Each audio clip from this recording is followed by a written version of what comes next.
What's your plan for tomorrow? Are you a leader or will you follow? Are you a fighter or will you cower? It's our time to take back the power. What's your plan for tomorrow? Are you a leader or will you follow? Are you a fighter or will you cower? It's our time to take back the power. What you gonna do when they show up in black suits on your street in army boots? And then silence you. What you gonna say when they strip your rights away and the tax man makes you pay for every bit of sweat you bet today? We don't need to run and hide. We won't be pushed off to the side. What's your plan for tomorrow? Are you a leader or will you follow? Hey guys, welcome to Thought Improvisation.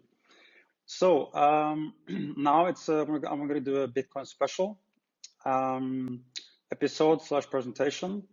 So my name is Ivar. I've been involved in the Bitcoin space since about 4 years now. 2 years professionally for a Chinese company called BTCC or BTC China. It used to be maker of a lot of things, Bitcoin, also caps. Well, I was Samsung, but for BTCC. Okay, so I've been in the space for about 4 years, and as a Bitcoiner, you talk to a lot of people, and you tend to talk about Bitcoin. Actually, yeah, okay, I think it's fine. Is this thing live? Is it live? I think it's live.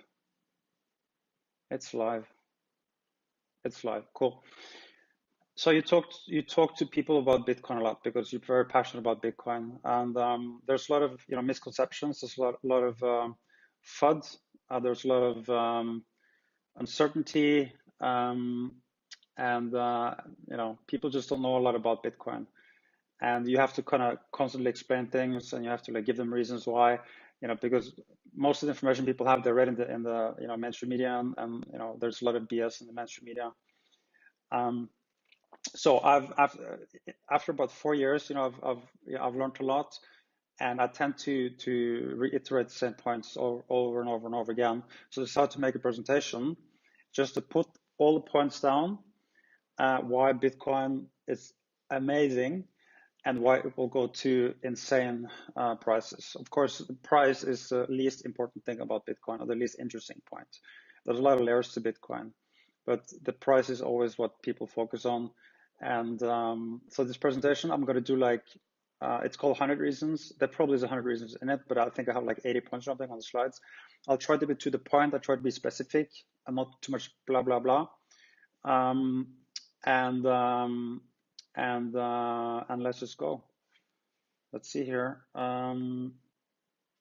Okay, let's click on the presentation mode, see if that works. Okay, perfect. So 100 reasons.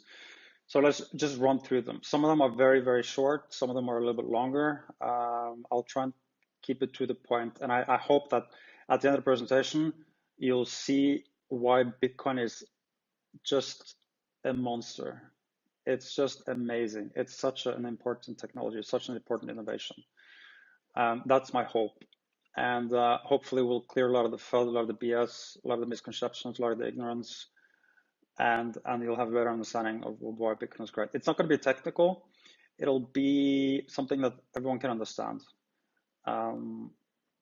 So let's just run through it. So point 1. Okay, so this is how, because people ask, what is Bitcoin? I think for me the analogy that I've sort of liked the best is that, well, first of all, what is money?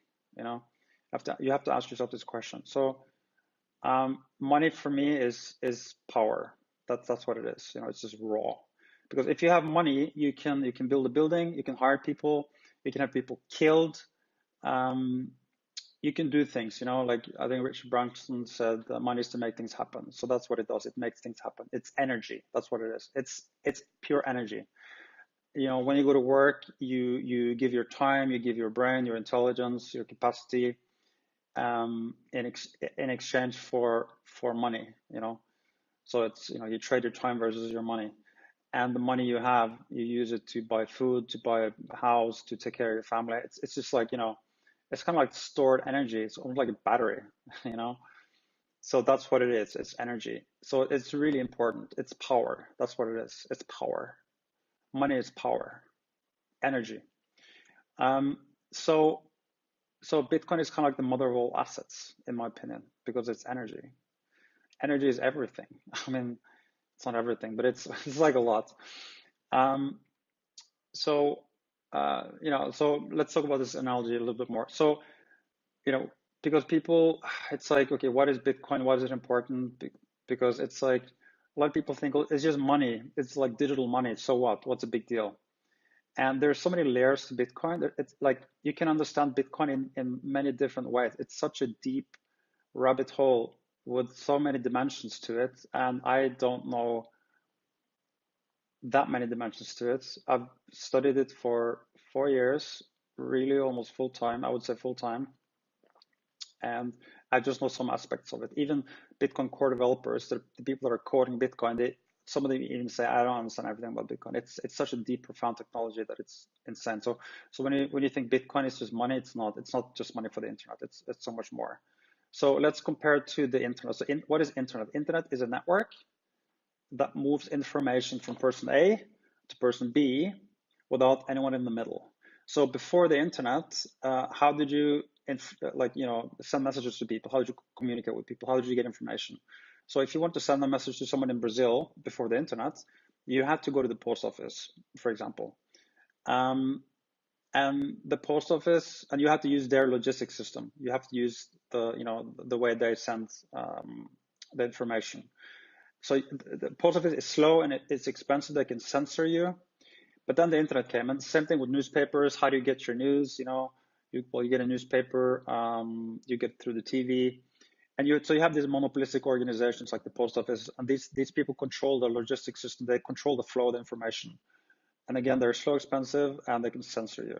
So they're just terrible. And the internet came, which is the public utility for information or information sharing. So with the internet, it's like roads. You can now send information. It's free.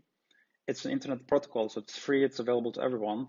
And now suddenly information, I'll get into this later, but information gets sort of taken away from the medium. The medium used to be, the conduit through which you send information. So the message and the messenger was stripped away from the medium. That was the internet. So now information is free. And what happened when the internet came? And everything changed, and so many businesses went out of, they were disrupted because of the internet. So internet was freed. The same thing is happening now with money. So to the post office analogy, if you want to send money somewhere, what do? If you want to send money to someone in Brazil, well, you have to go to the bank because you have to use the banking infrastructure. You have to use the bank's logistics system. And the banks are slow and expensive, and they can censor you. It's the same thing as sort of the post office. And it's like, why does it take 3 to 5 businesses to send money to Brazil? Because you can send an email in a second. Why? It's just a ledger. It's a bank that says minus 100 here and a plus 100 there. Why does it take 3 to 5 businesses? Why? So, okay, now we're going to go deep into this. So Bitcoin is the mother of all assets because its power is energy. It's a network that moves. So internet moves information from A to B without a middle party. the Bitcoin network. So Bitcoin is 2 things. Bitcoin is a network, and it's a token. That's the name of the token on the network. So Bitcoin moves value, power, energy from person A to person B without a centralized third party. So that's what Bitcoin does. It's just like the internet, but instead of moving information freely, it moves value or assets. So that's why Bitcoin is the mother of all assets. So just let your thoughts, let that sink in a bit, and imagine what the internet did for the world, and imagine how, internet freed information, Bitcoin will free power. And it'll take power away from centralized institutions. It's gonna do a lot. Also, very important, Bitcoin is digital, and that means it rides on an exponential curve. And any competitor that is not exponential, they have 0 chance. And this happened many times. So let's dig into that. So the first point is maybe the longest one, so please bear with me. But it's an important one to get a understanding for why Bitcoin is really, really important. So linear competitors have no chance. Let's look at this one. This is from a book called Bold by Peter Diamandis and Stephen Kotler. So they wrote a book. They talked about exponential growth of technology. And it was a really interesting book, really, really good book. So here's like one of the main points. It's called the 6 Ds of Exponential Technologies. It's a roadmap of rapid development that leads to opportunity. So what happens? First, something becomes digitized, and then it becomes demonetized, then it becomes dematerialized, and then it becomes democratized, and then it becomes deceptive, and then it disrupts the 6 Ds. This is the flow of how things go. So to understand what this actually means, so digitalization is basically when something, when a product becomes digital, just like Bitcoin. You know, like, or let's use the internet as an example, maybe it's easier to follow. Or like, let's do the Kodak example, because that's what I have. So Kodak, it's like film used to be on with a camera, and you used to print on pieces of paper. That's how you made film before. You know, you took pictures. It was paper. But then, actually, let's jump to the next slide. Okay. I didn't rehearse all that great for this presentation. So we're skipping a little bit back and forth. But so linear versus exponential. So if you do 6 linear steps, you get to 6. It's just 1, 2, 3, 4, 5, 6. If you do 6 exponential steps, so 1, 2, 4, 8, 16, 32, you get to 32. If you do 9 steps, you get to 256 on the exponential curve and 9 in linear. So this is just, everyone understands this. But this is important to understand because our brains are not used to thinking exponentially. We don't understand the impact of exponential power because we're used to thinking linearly. Like everything in our world is linear. Like so when you know, if you run after something, it's all linear. Our brains are not wired to think, you know, if you're calculating things in your mind, there's a car moving there, I have to move out of the way of the car. It's all linear. So our brains don't really get it. So 11 steps goes to 11 in the linear world, and the exponential world 1,000. That's the difference. An analogy is if a company moves exponentially, it will be at, like, let's say, the rate of innovation at 1,000, while a linear competitor will be at the rate of innovation of 11. So let's zoom out a little bit. We were at step 11 before, and these, you can't see the difference.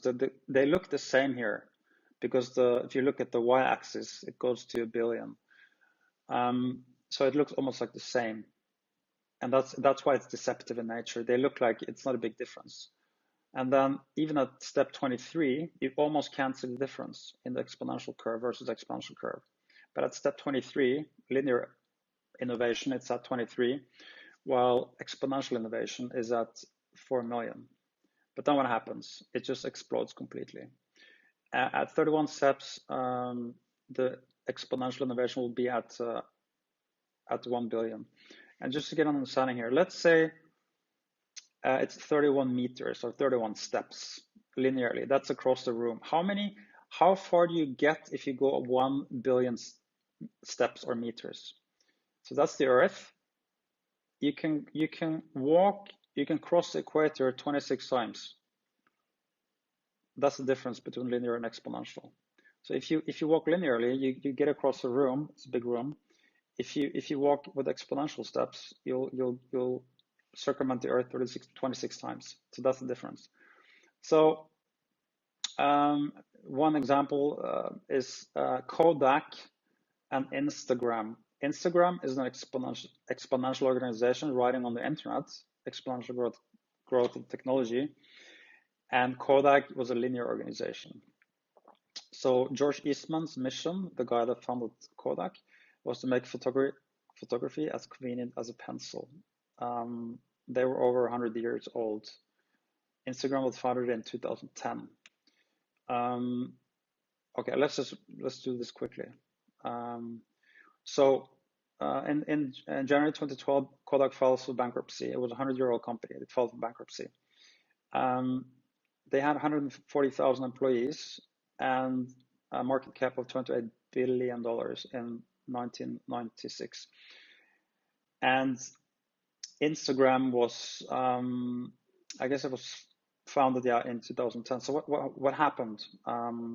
how did like a 100-year-old company with 26 billion in valuation go broke? And meanwhile, Instagram went from within 2 years or 18 months actually, it went from being founded to being bought for $1 billion by Facebook. They had 13 employees, and Kodak had 140,000 employees. So how did Kodak go out of business, and how did Instagram, go so far? Why? So how did a handful of entrepreneurs in the garage go from a startup to $1 billion buyout in 18 months? And how did Kodak go broke?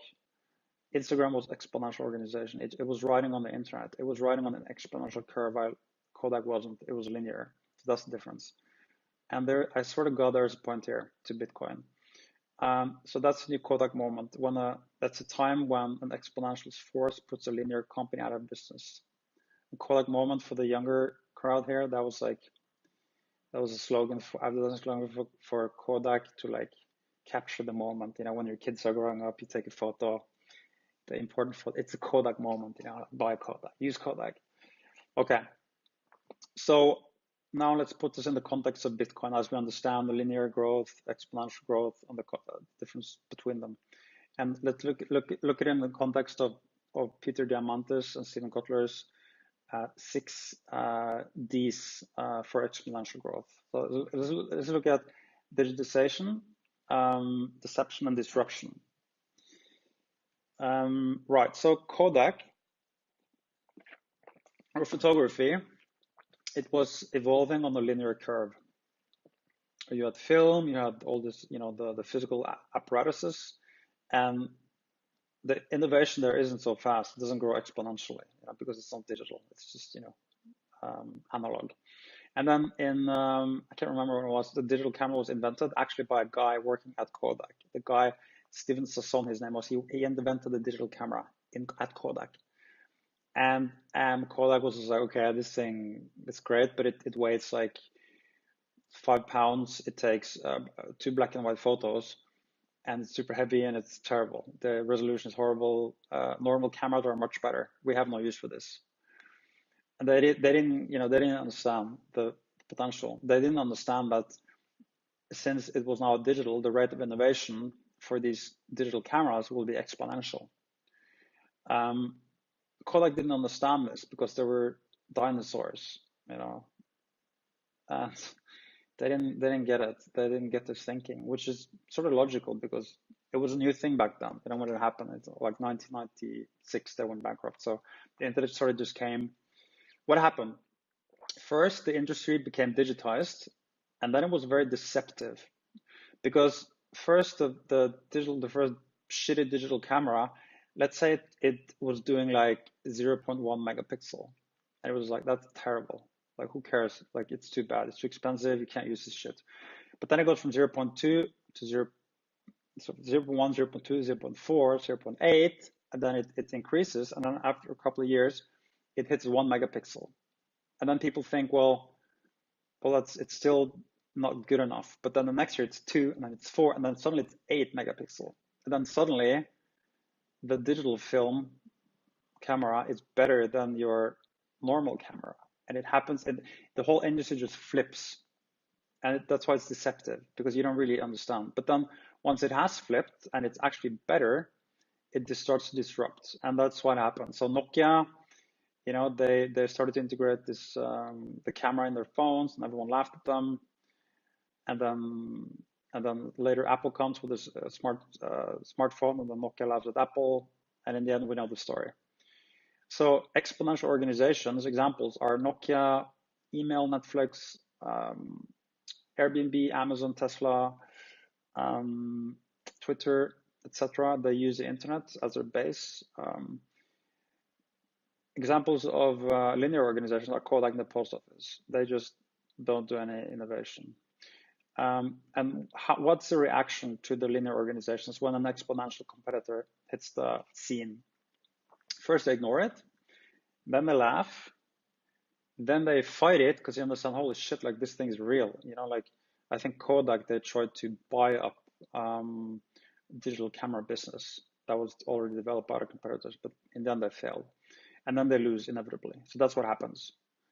And this is now what is happening to money, to finance. Bitcoin is riding on the internet. It is exponential. It's actually faster than exponential growth. And the fiat banking system is linear. I mean, think about it. Like we still use like paper money, and we did that 150 years ago as well. And 150 years ago, we didn't have cars or airplanes.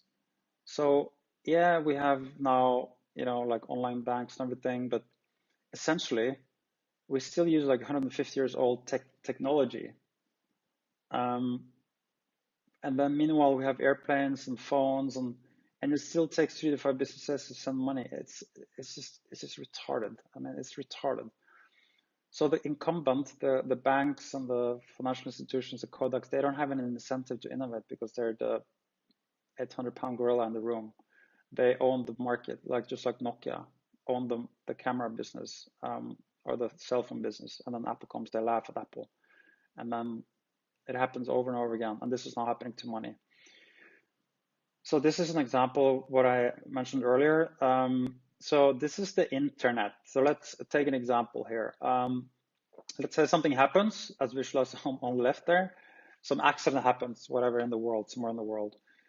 And then you use Twitter or Instagram, whatever, and then people, peer-to-peer, people will take a picture with the phone. They'll send the information instantly, free from the source. You're standing at the scene of the crime. It's uncensored because, well, the internet is sort of censored now, but it used to be much more free. Hopefully it will be, again, free. And it's two-way, it's a dialogue. That's when you use the internet. And these are Twitter, Facebook, Instagram, whatever. The old way of doing this was the news corporations. They're slow, expensive, they're one way, and it's by third parties. And obviously they censor things, because the people owning the media companies decide what they want to put out on the news, clearly. So that is using the internet, free, open, uncensorable, sort of, versus the old dinosaur technology and the old linear way of thinking, the old, monopolistic organizations. So that's the internet, that's information. And now, same thing with Bitcoin. Bitcoin is instant, it's free, more or less. It's peer-to-peer, it can't be censored, and you own your money. Again, the banks, slow, expensive, via third parties, they can censor you. And it's linear. So that's the analogy of the internet verse. And then you can start to understand why Bitcoin is such a crazy thing, because it rides exponential curve, and it will disrupt, just like the internet disrupted all these different industries. It will disrupt everything in finance. And this is just the first point. I think maybe we should speed it up because we have like 80 more. So how do you control a society? How do you control people? You control people, society, by controlling the message, the information, by controlling the medium, so the way through which information flows, so the TV channel, the newspapers. Before, many hundred years ago, it was church that sort of had the monopoly on information. And every single time when there is a monopoly, when there are some people at the top, it will be misused, it will be corrupted every time. Why? Because it's human nature to corrupt things. That's how it is. Money corrupts completely. I think that was the saying. So centralized, controlled, corrupt, expensive flow one way, versus decentralized, free, uncensored, immutable, cheap, fast, two-way. Which you prefer? So the internet is built by protocols, TCP/IP, SMTP, FTP, SSL, etc. The missing layer of the internet is Bitcoin. Bitcoin is a protocol, just like FTP is for sending files across the internet, HTTPS for websites. Bitcoin is the protocol for money online. So it's like it was always missing. I think even when the internet was created, they wanted to have money built into the internet, but they never figured out how to do it. So the internet enables free speech, and Bitcoin is free speech money. If you care about free speech, you should care about Bitcoin. And this is, the Gab. I don't know if you hear about this recently in the news. It's like a website, a social media platform that got banned because they have, a lot of sort of people don't express opinions that other people don't like, so they get banned. I think they're not allowed to have apps with the iPhone, etc. They're now saying, fuck this, let's switch to Bitcoin, because I think some of the banks, they got shut down. Same thing with WikiLeaks, like I think was it 2013? The US government, they told the banks and Visa, MasterCard, the payment providers to not send any money to WikiLeaks. So WikiLeaks said, because money is energy and you need energy to survive, to be able to pay people to keep on coming to work and to operate, you need money. That's why money is energy, it's power. So then they decided to switch to Bitcoin. So, and this is just a start now. Okay, that was number one. That was probably the longest one. I think the next ones are going to be pretty fast. Right, so number two, Bitcoin is a financial and cryptographic breakthrough. It's a breakthrough. It solves something called a double spending problem. So before Bitcoin, because everything online, everything digital can be copied. Like if I have a file, if you have a song, whatever, you can just copy it and send it to 1,000 people. So everything digital is you can copy it.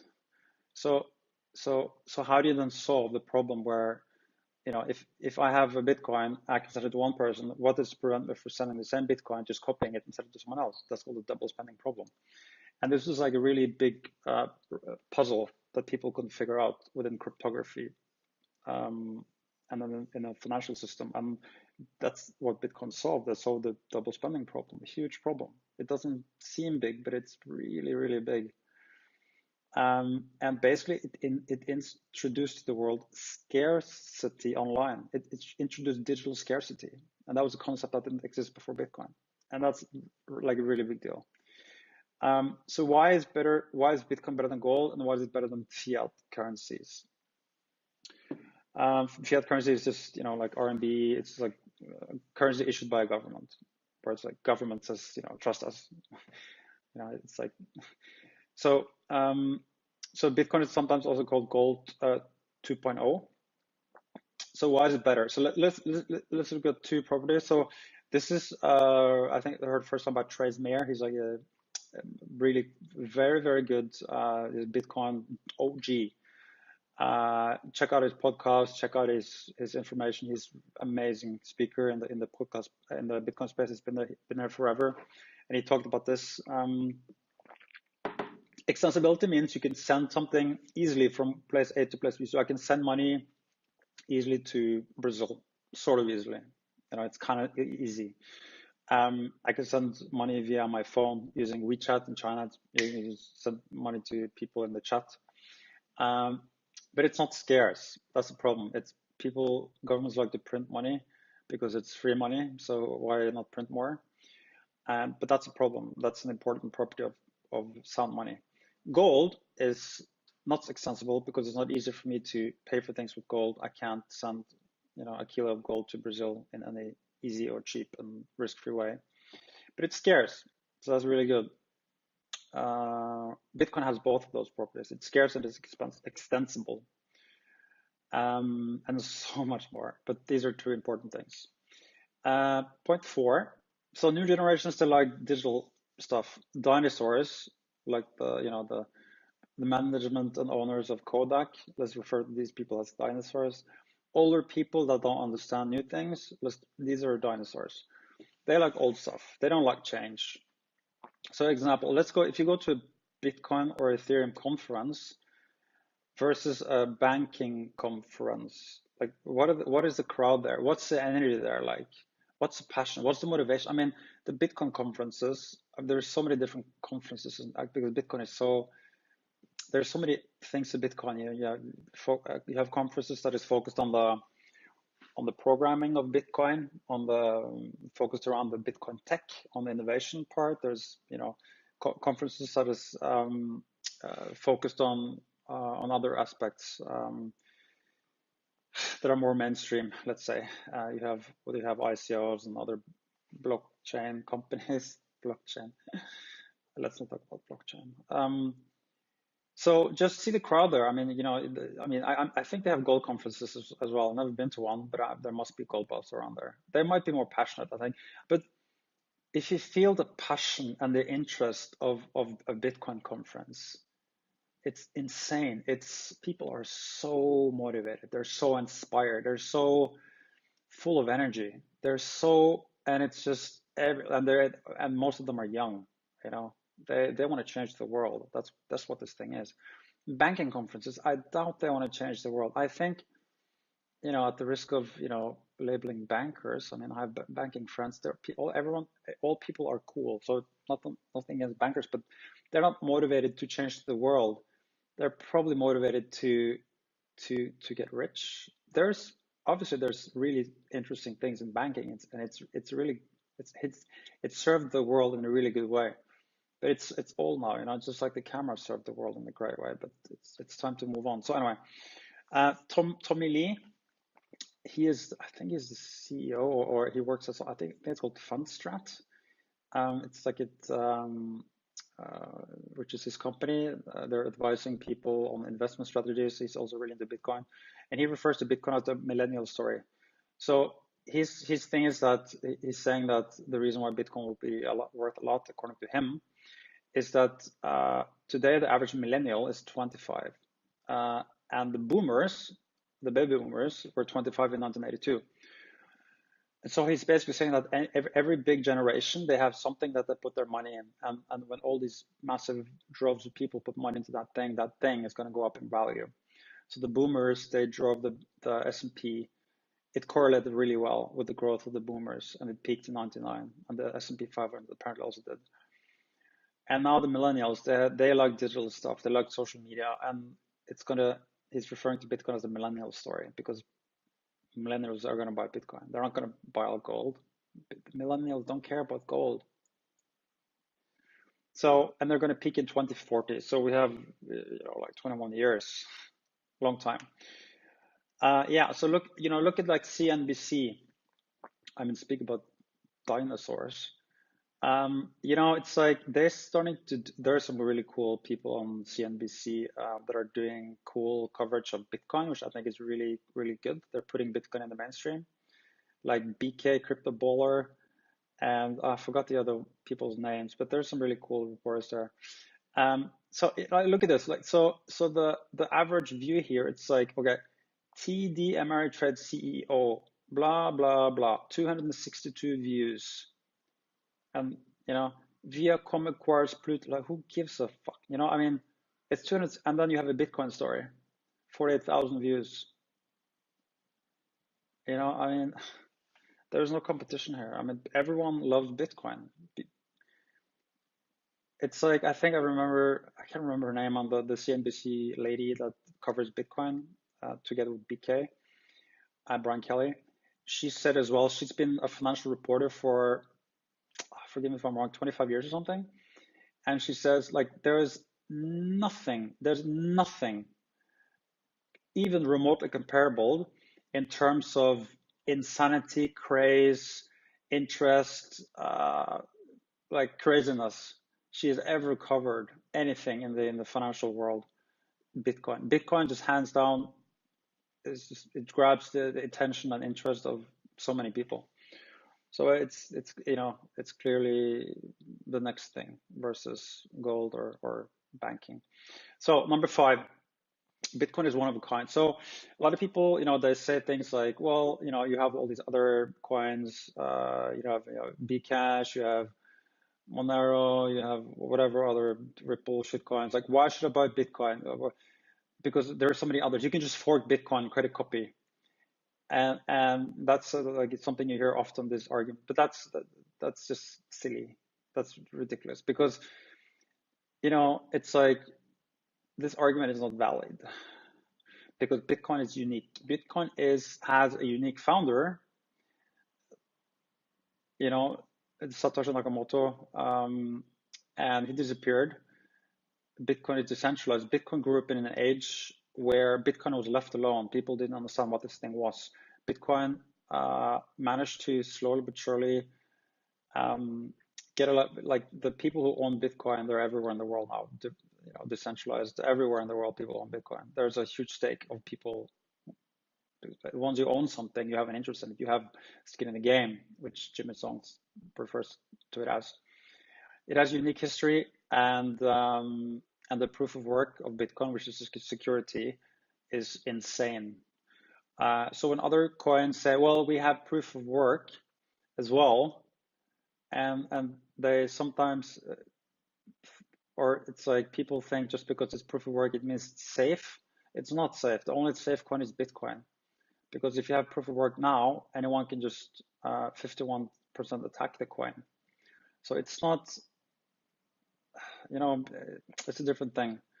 Bitcoin cannot be duplicated. It cannot be duplicated because it grew up in a time when everything was different. So if you do that thing now, you cannot copy Bitcoin. So it's just another thing. That's one point. Network effects, and this is maybe for me the most important thing. I mean, there's so many things, but this is definitely in the top 10. Network effect. Network effects are huge. It's such a big thing. So what are network effects? It's like, Facebook was around, it had a lot of users, and then Google, which was at the time the 800-pound gorilla, they launched Google Plus, and if Google, and that was in their own domain, that was a digital business, Google. It wasn't like Google trying to get into a new business they didn't know or understand. Just like Kodak, they had to switch business to digital and they failed. But Google, that was in their, they were already a digital organization, and they couldn't manage to introduce or beat Facebook. And Facebook had, I think it was only one network effect, which was the users. So Google could knock Facebook with one network effect. Who do you think is going to be able to knock Bitcoin with 7 network effects?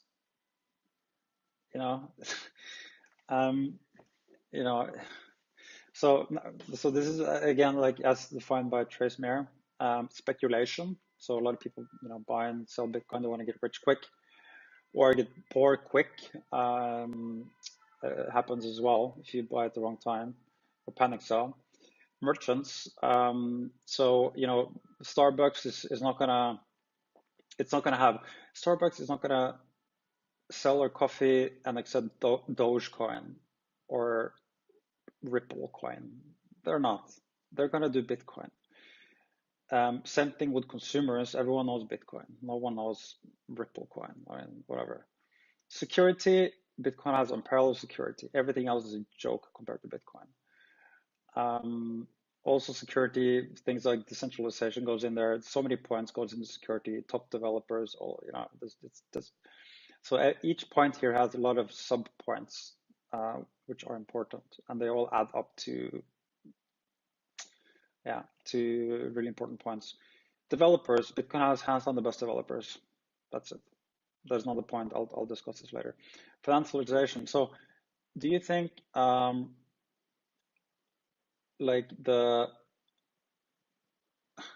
you think they're going to be like a Monero ETF, or it's going to be a Bitcoin ETF? It's going to be a Bitcoin ETF. Everything will be Bitcoin first, and is the world reserve. What's going to be the world reserve settlement currency? Is that going to be Litecoin? No, it's not going to be Litecoin. It's just not. So everything here, it's all Bitcoin. So again, the developers. So Bitcoin is code. That's what it is. It's software. So developers produce code.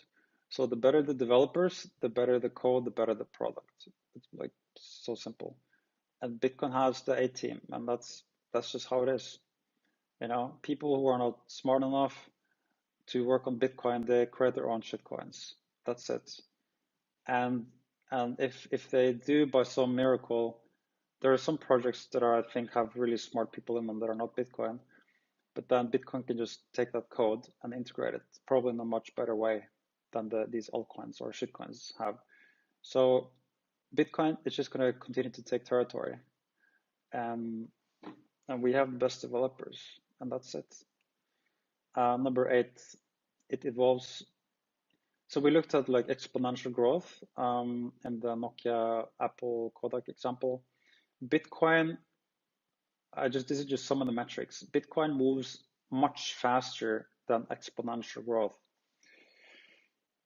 So it's not even, I mean, exponential growth in itself is just, it's a force you can't even imagine, but then it's even more than that. So hash power, transactions, users. So let's just take this. So in January, this is blockchain.info or blockchain.com, which used to be really popular wallet. It still is, I guess, in terms of, wallets. So in 2013, it had 74,000. So exponential growth would be 2x, and then suddenly it was 13x almost. Then 2.8x in 2015, 2x in 2016. And actually, this is an old chart, so I didn't have the numbers back then. I updated it in the next chart. But if we just continue this sort of idea, when will Bitcoin go to 5 billion users? That's going to happen in 2026 because it's growing exponentially.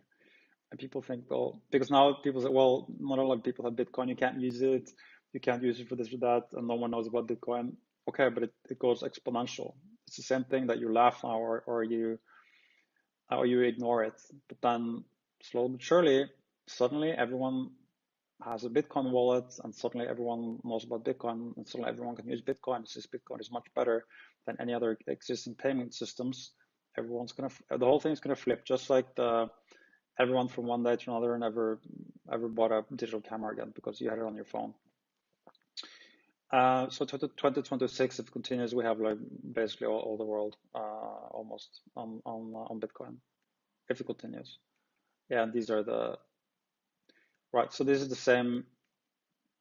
That's the same graph. So actually, yeah, we almost like actually we managed in January 17, 18, we managed to do 2x, but then in January 2019, we should have had 40 million users if we would do exponential growth. We didn't. But I think those things are more like people realize that blockchain.info is a terrible wallet. They've made a lot of bad decisions from the top management. And people they're just not going to use this wallet anymore.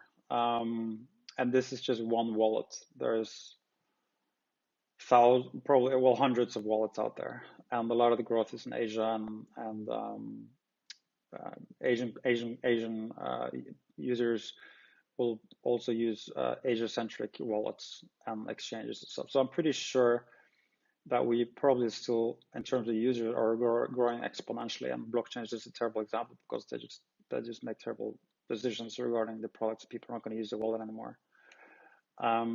And then local Bitcoins, which is peer-to-peer buying and selling of Bitcoin. Look at this is Venezuela. You see the growth here, which is like much more than exponential. And it looks like, again, it kind of is similar to the chart we had before with exponential growth, where in the beginning you're zooming out so much you can't see. It looks like in is it 14th of November 2015? It looks like there's no volume there, but there actually is volume. You just can't see it because we're zooming out so much. Bitcoin is a gift and good. What does that mean? This is from Wikipedia. In economics and consumer theory, a gift and good is a product that people consume more of as the price rises and vice versa, which doesn't make any sense because if something is cheaper, you buy more of it, right? If it's a sale, you buy more. If it's more expensive, you buy less. That's like the logical thing. So so Bitcoin is a gift and good. So it's the opposite. So the more expensive it gets, the more people buy it, which doesn't make any sense. So it says it's violating the basic law of demand in microeconomics. So you can see the graph here. as the price rises, goes up on the y-axis, the quantity or the demand goes up on the x-axis. And it's funny, it says like it goes to 0.3 in this graph, pounds, where giving it takes up all the income. It's like you're using all your money to buy Bitcoin. Basically, it's the analogy here. And then people can't afford the good anymore because price is going up so much. They use up their all their income, and then demand goes down again. Because basically all the people are trying to buy it. Number 10. Yeah, okay. So, it's like this, it's for Bitcoiners. I think I can speak for a lot of Bitcoiners. They watch like this, it's so frustrating to watch the mainstream media, like this Bloomberg, CNBC, these people have no clue. They just put some moron on the show, and they're going to talk about blockchain or Bitcoin, and they say like this. They're just embarrassing themselves because they have no clue what they're talking about, and they just make this stupid arguments. Like one example, really good debate, by the way, which is Eric Voorhees, which is another of the Bitcoin OGs. He had a debate with Peter Schiff. It's on YouTube. It's really, really cool. And they argue, gold fiat versus Bitcoin. And well, let's get back to that one. That's like 2B. So basically, Bitcoin has value. A lot of people say Bitcoin has no value. Bitcoin has value because you could do stuff with Bitcoin you cannot do with anything else. Therefore, people want to buy Bitcoin because Bitcoin enables them to do things they cannot do with the other stuff. It's really simple. Like why do you buy anything? Why do you buy a car? Because it'll take you from A to B. Why do you buy a Porsche? Because it's fucking awesome. It's super fast. It gets you the latest, whatever. You buy stuff because it can do things for you. Bitcoin can do things you cannot do with anything else. It's really simple. So people say Bitcoin has no value. It's just, just put the thing on mute and just, I don't know. Don't even pay attention to these people. So let's put these people in 3 categories. For the people that say that Bitcoin does not have value, let's call them Bitcoin haters. BTC is short for Bitcoin, by the way. So let's say the first person, so they've read about Bitcoin, but they don't understand it, which is like most people don't understand it. Like probably very, very, very, very few people understand Bitcoin, so that's not a big thing, right? Like there are so many levels to Bitcoin, but they don't understand it at any level. They're not smart enough, I guess, or creative enough to understand the potential. Like you don't have to, if you just read about Bitcoin a little bit, you don't have to understand code. You just, even just so far in the presentation, the first 10 reasons, like you can't understand like, whoa, this is a really big deal. But they still, so they're not smart enough or creative enough to understand the potentials. They're kind of stupid, but they still offer an opinion about it. So they're ignorant of their own ignorance, So let's call them ignorance. That's the category 1. Category 2A. So they've not read about it, but they still offer an opinion about it. Like, like who would do that? Like you have to go into the minds of these people. So you don't know anything about that thing, but you still talk about it. Like I get it if you're like a banker and and you're sitting in an interview and people ask about Bitcoin, you kind of have to have an opinion, and you're kind of embarrassed if you don't know anything about Bitcoin, so you say something. That's fine. We'll let that slide. But like if you do it for malicious reasons, let's call them, because we have to label these people. We have to call them fucking morons, because they have malicious intent. They're trying to attack Bitcoin, so we have to call them out. And this is what's happening. Like the best example is Jamie Dimon.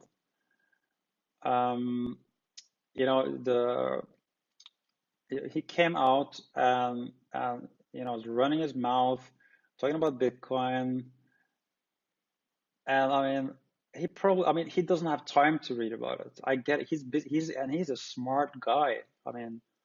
He's very smart, obviously, and he understands the financial system better than most people. But that's the thing, it's like the code-like people should be the ones who sees the potential, but they don't. They're blinded because they're just in their world, And also their motivation is to, like, they don't like Bitcoin. They don't want Bitcoin. So they talk shit about it. They talk smack about Bitcoin. And you can do that, and I kind of understand that because you kind of have to do that. But then you're putting yourself out there on the internet, and like you're not going to get away with anything anymore, because you're just going to get destroyed. And this is what's happening to Jamie Dimon. I mean, he's probably having nightmares, waking up and just wishing he just, didn't say this thing about Bitcoin, because every conference he goes to, he gets asked now, and it's like, it's so evident that whatever he said was completely just wrong. He's displaying his ignorance in front of the world, and that's something you probably don't want to do. I'm sure he has like high potential. He wants to, and he's not going to stop. He wants to have higher. He probably wants to get into government or something. I mean, of course, I don't know him. But anyway, let's not go into that. And then you have like the people that are so to be here. They're not malicious, but their ego is just like on fire, like Peter Schiff. He's clearly like super smart. I mean, if you listen to him, he talks about the financial system, and he's like really, really smart. He knows, again, the financial system better than anyone, I think, probably. He's at the top. But then he just like, he talks, is it for market? Like, why? Like, he has this like silly opinions about Bitcoin. He just gets destroyed by Eric Voorhees in this debate. He just embarrasses himself. But he doesn't understand that. Like he's so smart, but you could see it though. Like he's not even listening. When people are throwing out arguments for Bitcoin, he's just like he doesn't even listen to them. Like I heard interviews with Krista Rose. And I don't know, a couple of like Air Force thing, like he's just frothing around his mouth as he talks about gold, and he's like gold debit cards. Like he's just, his ego is just raging ego. He's just like an old guy with a crazy ego.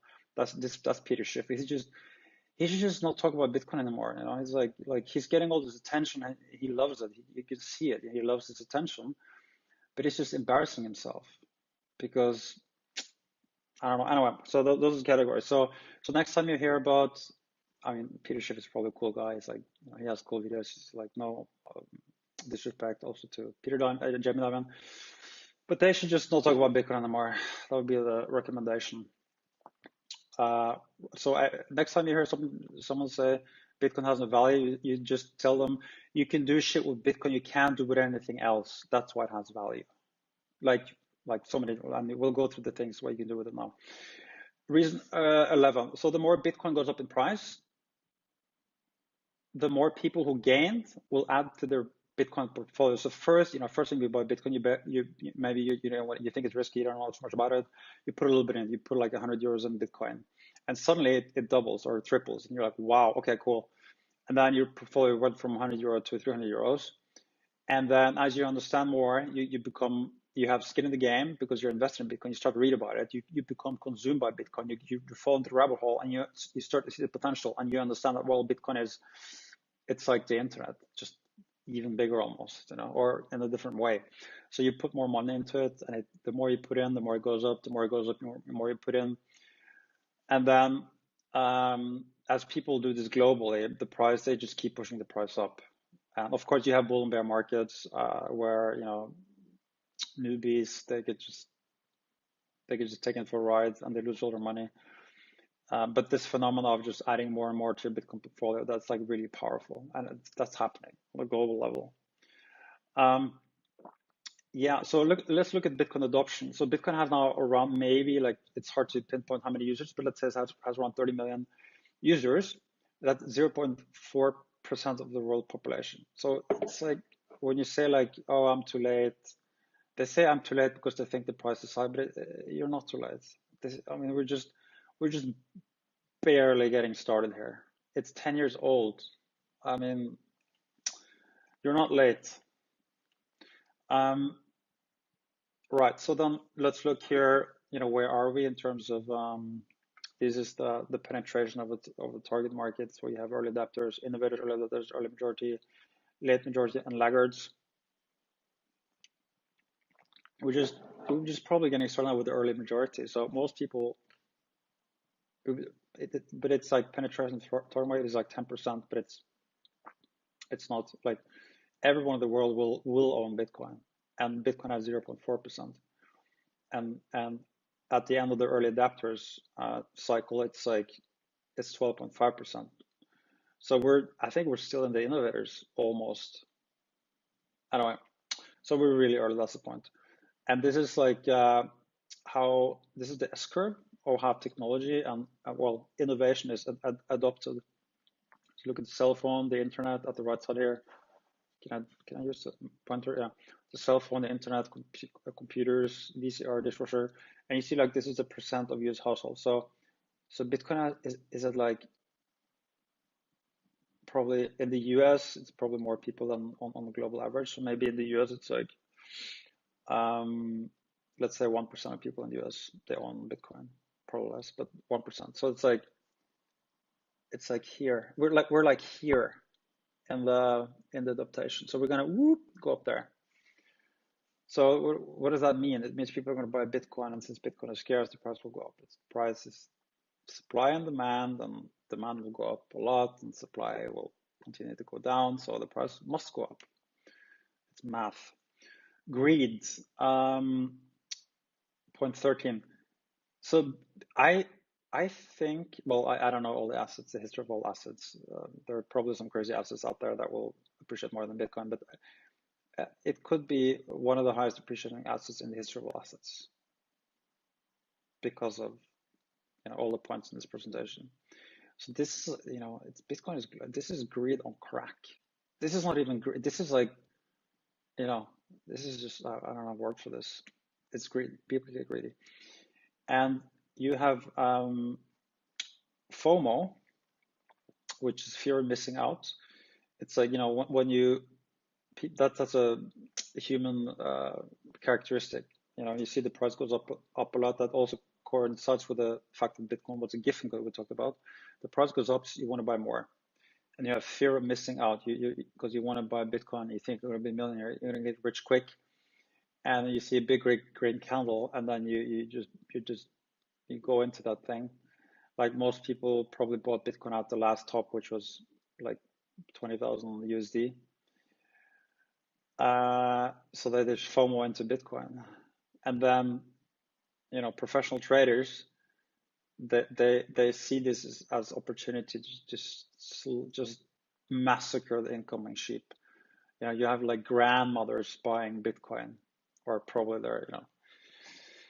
their daughters and sons buying Bitcoin for them. But it's funny, you saw on the exchange, like there are people with like 80-year-old grandmother buying Bitcoin, in their ID. So for the trade, this is like trader's paradise. I think I have a separate point on that. So adoption is at 0.4%. So we have so many bull cycles ahead of us.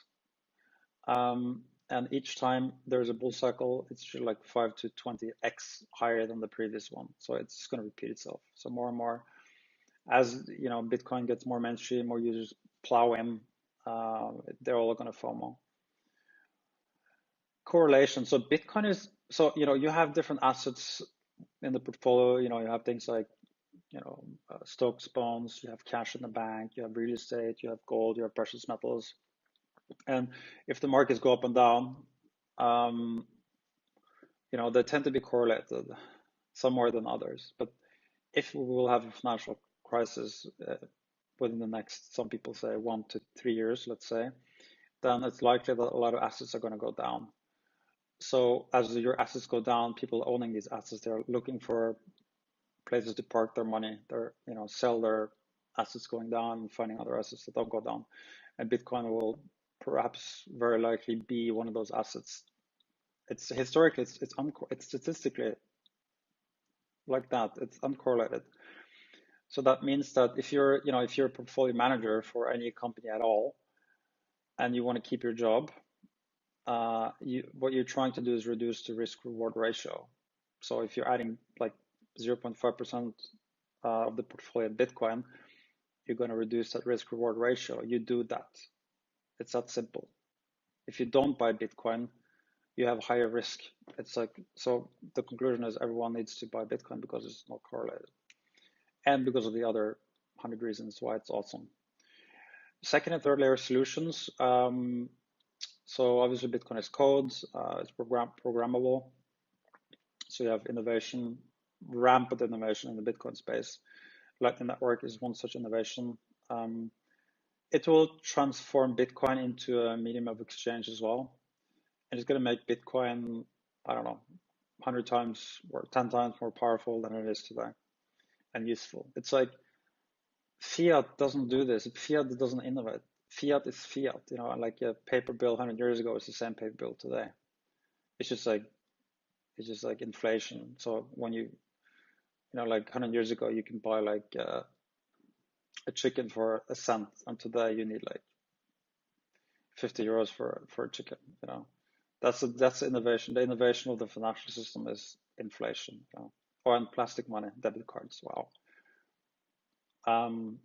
But Bitcoin has crazy innovations, so much in the pipeline. So Lightning is one of those things that's going to completely change Bitcoin this year. And imagine other layers on top of Lightning, and other layers that haven't been thought of before that can do different things. Sidechain is kind of like, you can also call it a layer or a chain that is anchored to Bitcoin.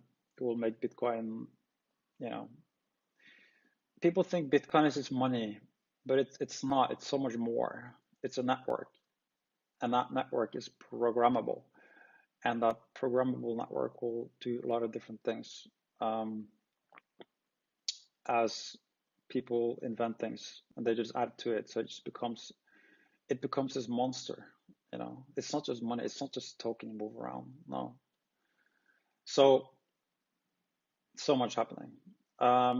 So this I mentioned before. So Bitcoin is a network and it's a token. It's two things. You know, so some people say like, well, what if Bitcoin? We touched upon this point later before.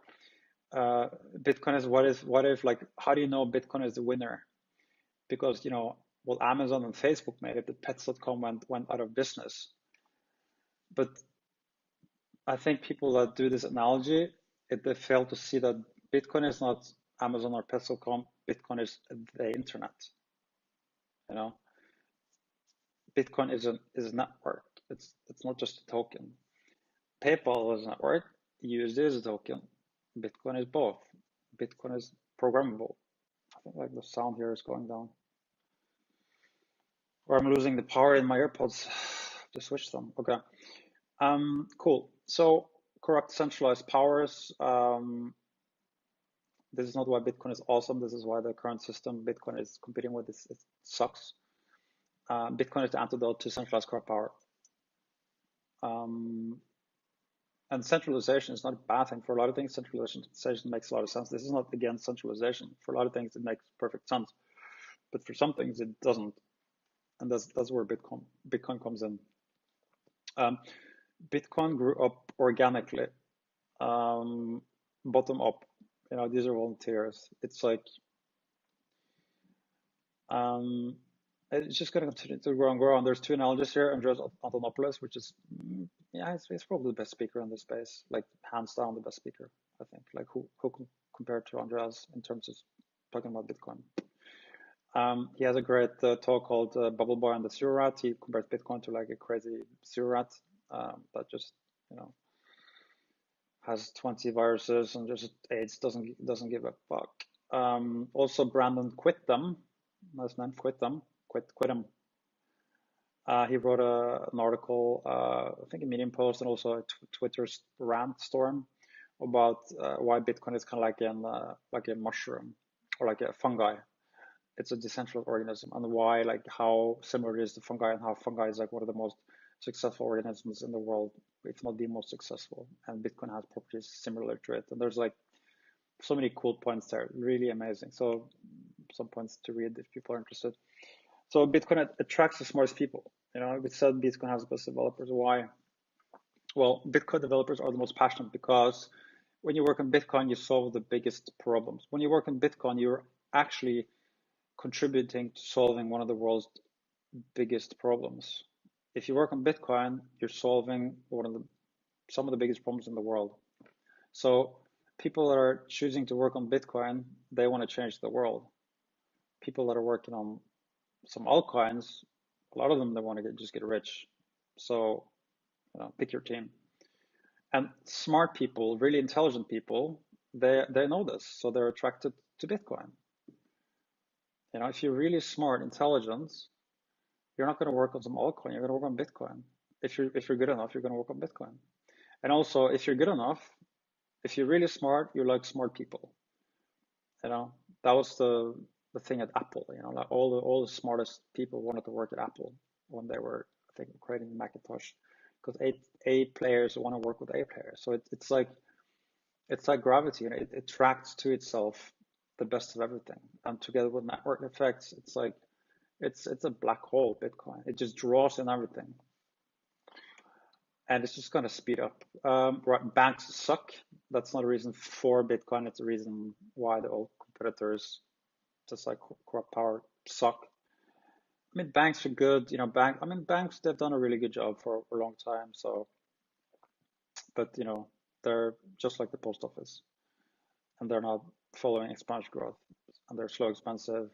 They're just, it's like they censor you sometimes if you buy Bitcoin. It's like almost I feel like something I have to like, can I please be your customer? Please accept me as a customer. I'm a Bitcoiner, but can I have an account with you, please? Instead of them taking me on and being happy about it. A lot of Bitcoiners have problems with banks. There's a lot of stories about that. So banks in some cases really suck. Governments suck sometimes. I mean, of course, governments, they're centralized, they're really good, they're useful, they've done amazing things. We probably couldn't have, like the Western world or even in China is a great example. Like they the last 30 years, China's taken 400 million people out of poverty, and they just recreated China and built the whole thing up to being one of the most advanced countries in the world, largely due to the government there, centralized government, but some places they suck, like Venezuela or Zimbabwe. So Bitcoin is for the case where if your government suck and they mismanage the monetary policy and the financial system like in Venezuela, well, now you have Bitcoin.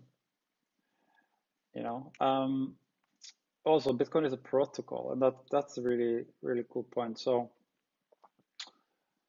why is that important? So let's look at Bitcoin as a protocol.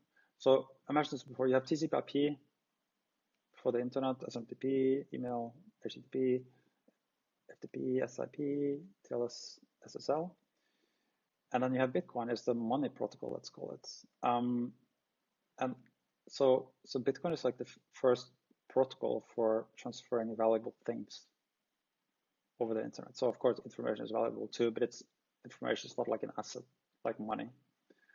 So it's the first protocol for transferring all of it. Why is that important? And why is protocols so important? Well, internet protocols, they do two things fundamentally. They reduce cost and they create huge untapped markets, and they disrupt existing markets. So here's an example. With the internet protocols, you had the smartphone at some point, that uses the internet. Without the internet, you couldn't really have smartphones in the same way that you have today. Or let's just say the exponential growth technology or information technology, which is basically the internet protocols. Let's see what kind of this is one of the 60s dematerialization from Peter Diamandis, that where the goods and services that just vanish. So look, take your cell phone. Like, what things have the cell phone replaced? Your phone. You don't need your phone anymore. Your radio, your camera, pictures, maps, postcards, health archives, pedometer. Pigeons are still useful. The weather, yeah, information, books, notebook, computers, voice recorder, game, flashlight, TV, a clock, call recorder, tape recorder, dictionaries, encyclopedia, daily newspaper, video conference, pocket, foreign language, translator, scanner, payment terminal, GPS device, venues, iPods, what else? Calculator, calendar, just whatever. Like, imagine the things that your phone in your pocket today replaced. These things have been dematerialized. They don't exist anymore because of this internet protocol and exponential growth technology. So that's what Bitcoin is going to do as well. Bitcoin is free. You don't really need money. You just, if you have a phone, you just download the Bitcoin wallet and start going. It also represents freedom. Bitcoin is open. Anyone can participate. It's open source, which means you have more people watching the code. This also goes into the analogy that Andreas Antonopoulos did on the yeah, it's working. Just looking at the AirPods there, if it's like the volume is working. Looks good. That it's open source, so it just evolves naturally. You have more people looking at the code. It's a more secure system when it's open source. Anything on the internet, it's more secure. You have more people. Bitcoin is decentralized. Let's do this so it's fast. It's distributed. And this is the typical chart showing centralized versus decentralized versus distributed. Bitcoin is instant. And people say, no, it's not because you have block confirmation. No. For the Lightning Network, Bitcoin is instant. And that's it. It's safe. So you have control of your money. Your bank is not going to seize your money. It's transparent. It will shine a light. It will bring accountability to corrupt systems because it's open. It's just transparent. Bitcoin has low entry to barrier. Like, you already have a phone, so you can welcome to Bitcoin. If you go to a bank account, you just show your phone. There's, okay, you need ID paper. You have to have probably some money. You have to have an employment contract. You have to have a house. Like, you all need all these things for a bank account. Right. Bitcoin is censorship resistant. That's really important property. It can't be, well, it's hard to censor it. And you understand that if you live in India and you had gold, or even in the US, they were taking the gold at some point. Or if you're in India, they also removed some of the money. They do bail-ins, which means they just take your money, basically. It can't be censored. You're free to send it wherever you want. No one can stop you. They can't censor you. It's permissionless participation, so anyone can join. So therefore, it's permissionless innovation. Like, if you want to create like a financial app and launch it on the iPhone, and you have to use MasterCard or Visa's networks, you have to ask them for permission, and they're going to say no, because you're just like 14-year-old kid in the basement of your mother, and they're not going to listen to you. Just like the Facebook, Mark Zuckerberg, he didn't need permission to launch Facebook, he just did, and that created Facebook, and that changed the world in many ways. So it's going to happen out to Bitcoin because you need permission to innovate or join. Bitcoin is immutable. That's a really big deal too. So think about it like this. So the Bitcoin is basically just like a big database, decentralized database. It's a ledger of transactions. And you cannot change those transactions. And that's also why it's scarce and it's uncensorable and it's irreversible. So it is a database which you cannot change. So the Bitcoin transactions that have been done, they can't be reversed. So it's immutable. And you can actually also write information into the Bitcoin blockchain. It's not just transaction of what's the ledger. So you can also have information there. So it's the first database which you cannot change. It's a pretty big deal too. You can't burn the archives.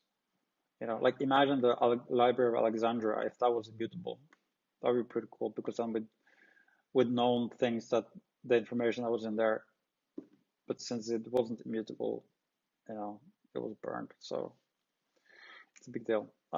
It's global. It's scarce. Before it's programmable.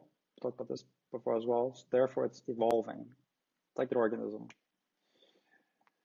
It's unchangeable in terms of money supply. So it's scarce and it's predictable. Unlike fiat, which is not predictable. The central banks, they can just print more money if they want. So they will indirectly tax you because they just print. And Bitcoin is you can accurately predict the supply of Bitcoin in 50 years. I mean, the monetary supply of the world. First of all, you don't even know how much money is in circulation. Second of all, so you can't track it, you can't trace it, you don't know how much is out there, and you have no clue what they're gonna print in 2 years. Bitcoin is everything's predictable. It's mathematics. Bitcoin is unchangeable. So we said it's verifiable. So you can verify transactions. It's fungible. So fungible is an important term. Fungible in economic. Let's read from Wikipedia.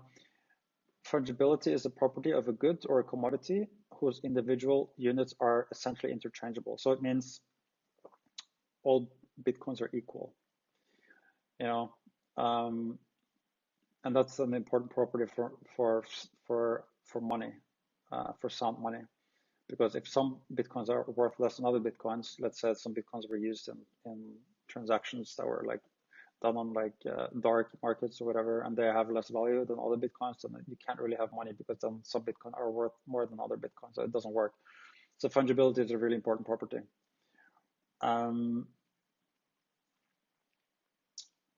Also gold, it's good properties like this. You can just melt it and you can remove the traces and everything. Bitcoin is trustless.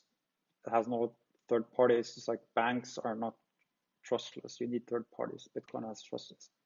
It's a trustless system. That's also one of the big things. Bitcoin is pseudonymous. So it's kind of anonymous, but not really. It depends. But it will be, maybe, anonymous. Let's see. At least the properties of anonymity will get better and better. Bitcoin is divisible. That's also really important. It's one Bitcoin can be broken down to 100 million Bitcoins. Bitcoin is portable, and that is also an important property of an asset. I think the analogy is like, let me see here, because the AirPods, okay, left is 8%. That's really small. Let me take this out and let's switch to the mic on the computer. See if this works.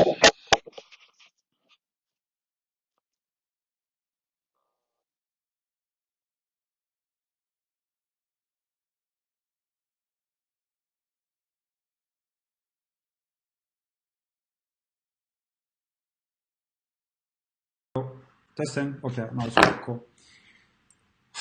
Now it's probably more picking up more background noise, but I'll switch back to the AirPods once they've been charged again. So Bitcoin is portable. So that means I think there was a saying in the Jewish community, like you should have, I'm making this up now, but like 20% of all your assets, you should be able to just put in your pocket and just run in the middle of the night, because you never know who's out to get you. And with Bitcoin, it's just like a number. You can, if you have a USB stick or if you have a piece of paper, if you can remember, access your wallet. It's the most portable asset ever. It's like,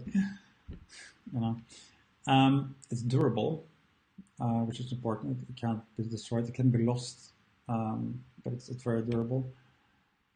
Bitcoin has an established history. It has an established brand. it has first movers advantage, which is huge, just like Facebook and these things. So Bitcoin is based on mathematics and cryptography, backed by super passionate people, an army of engineers, miners. The Bitcoin community is such an amazing, crazy community, and everyone is so passionate about it, you know. And it's based on cryptography and math. And fiat is backed by, yeah, basically like words of politicians and bankers. I mean, so what is the better system? Who do you trust there? You know, it's like the corrupt, or like I think in some of the countries in Africa it happened where, you know, you have some guy just taking over the country, and then they're like, okay, we're gonna, all our debt doesn't exist anymore. They changed the name of the currency, and everyone that used to own land, they can just forget about that because now the government owns it. You know, it's just like, it just doesn't work. You know, you can't. Fiat is relying on human behavior and promises. You know, it doesn't work like that. You know, you can't have that. Imagine if the internet, if the functioning of the internet was just like based on the words of politicians and bankers instead of like internet protocols and mathematics. How would that work? Yeah, it's like, you know, okay.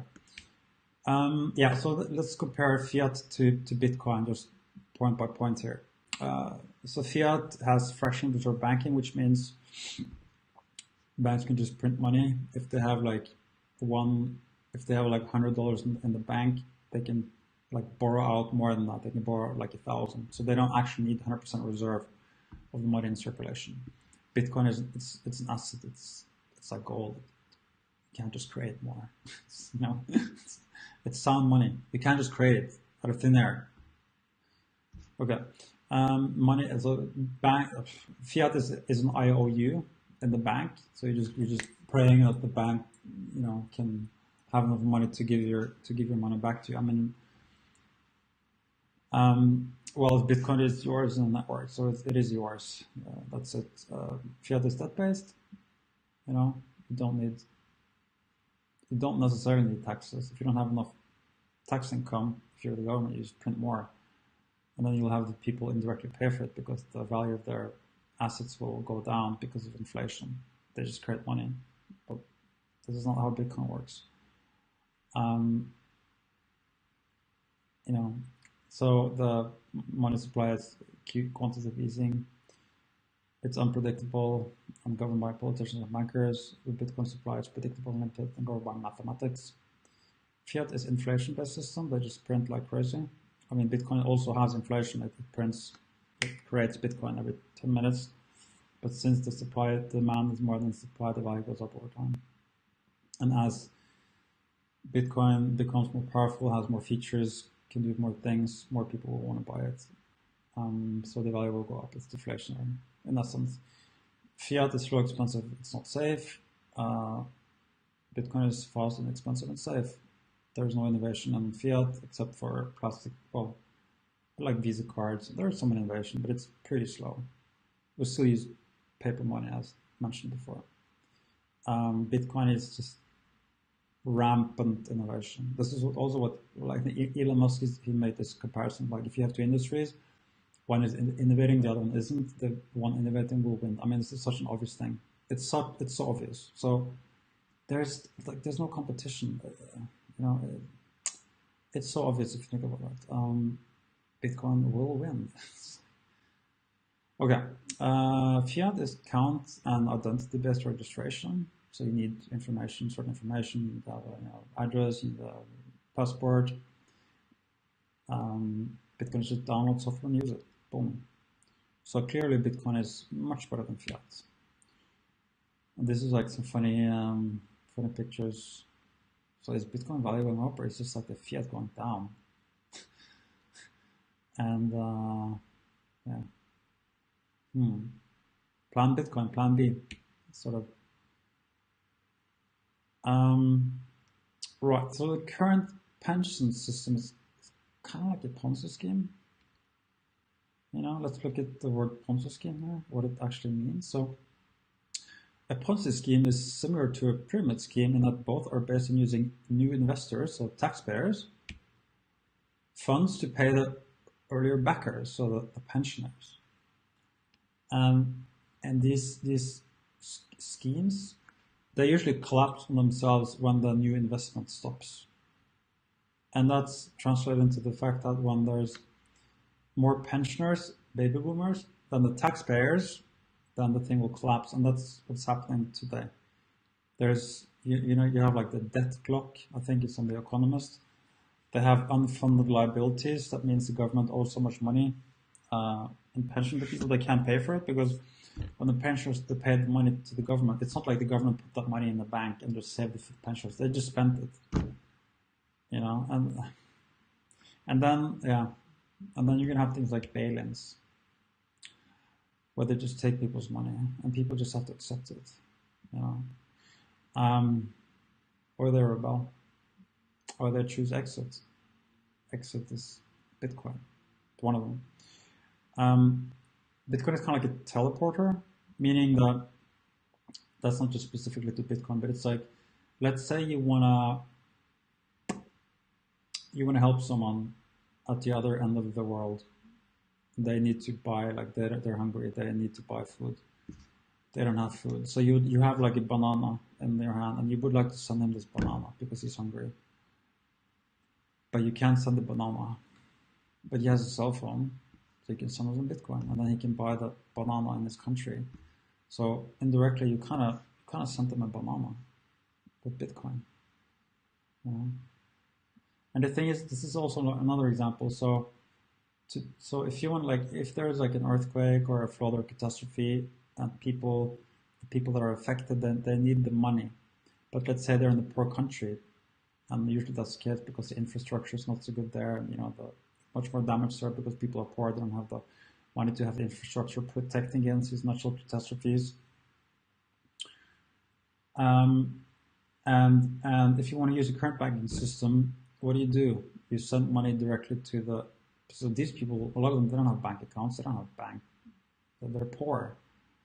They don't even have a passport, little less a bank account, but they have a cell phone. So alternative using fiat system is pay 10% fees to the banks, send the money to the corrupt dictator. He takes 80% of it, and gives 20% to some of the people in need. If you have Bitcoin, you just send directly Bitcoin to the people in need. So what's better? Such a no-brainer if you think about it. Bitcoin is really hard to seize. It's hard to freeze. Bitcoin it's a better store of value than gold because it's much more profitable than gold. And yeah, you can say like, yeah, it went up and down. Okay, just stop the FUD. It's like it's like this typical CNBC Bloomberg thing. Oh well, if you bought Bitcoin the last 12, yeah, okay. You can choose. This is like the statistics thing. They just manipulate the data to prove or to like push their point. Like anyone that just sort of picks out data to just push their own point, like they have an agenda. It's not like they just, okay, we're gonna have a shit on Bitcoin story, and then how do we do this? Okay, let's pick the last 12 months. Pick whatever the time horizon where Bitcoin is doing bad, and let's disregard 90% of the data. This is how this thing works. So in any other period before, if you did buy the last 12 months, you're just way ahead of gold. It's something like, I don't know, do the math, but it's like 200,000 extra something on Bitcoin if you bought it in the beginning. But how much is it on gold? I don't know, not that much. So over a long enough period of time, it's just like much better store of value. I assume that store of value, it either means you just keep the value of the assets as it is, or it goes up. I guess you don't mind it going up. If you're okay with the value going up, and if you care with it staying constant, Bitcoin is better. It's extensible. We talked about this digital. Gold is neither. It's a better currency than fiat. It's scarce, decentralized. It's protocol. It's hard to seize, fungible, programmable. It's innovative, etc. So since we know these things, and these are just some examples, it follows that since Bitcoin is much better than gold and fiat in so many different ways, it must follow that governments, well, they either stop Bitcoin, which they can't. They can try, but they can have another war on Bitcoin, war on terrorism, war on drugs, war on alcohol. It just never works. You push something away, you just make it bigger. So since that follows, Bitcoin will succeed. Governments can't stop it. They will have to buy it. That's it. They will have to buy Bitcoin. That's it. So they'll have to do this, and then Bitcoin will take its place as probably as world reserve currency, because it is, again, much better than gold and fiat. And yeah, so what's going to happen? When governments start to FOMO on Bitcoin? Now what's going to happen? Like, where's the price going then? I mean, you can't even, it's like, it's just a number in the end, but we're going to go to outer space. Some people said the moon, that's where we're going to go, but it's going to go far beyond the moon. We're just beginning with the moon.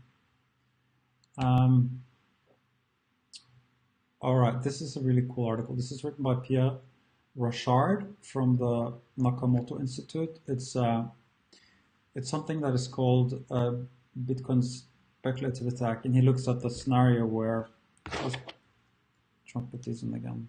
Maybe they'll charge again. I think the sound is better. This works. I connected. Testing. Okay. I think it's okay. Yeah, 97%. Let's see if the microphone is working, because left, perfect. So, yeah. So Bitcoin speculative attack is, so it looks at the scenario where, like, what's going to happen, as the previous point was that government starts buying Bitcoin because Bitcoin is amazing. They have to buy it.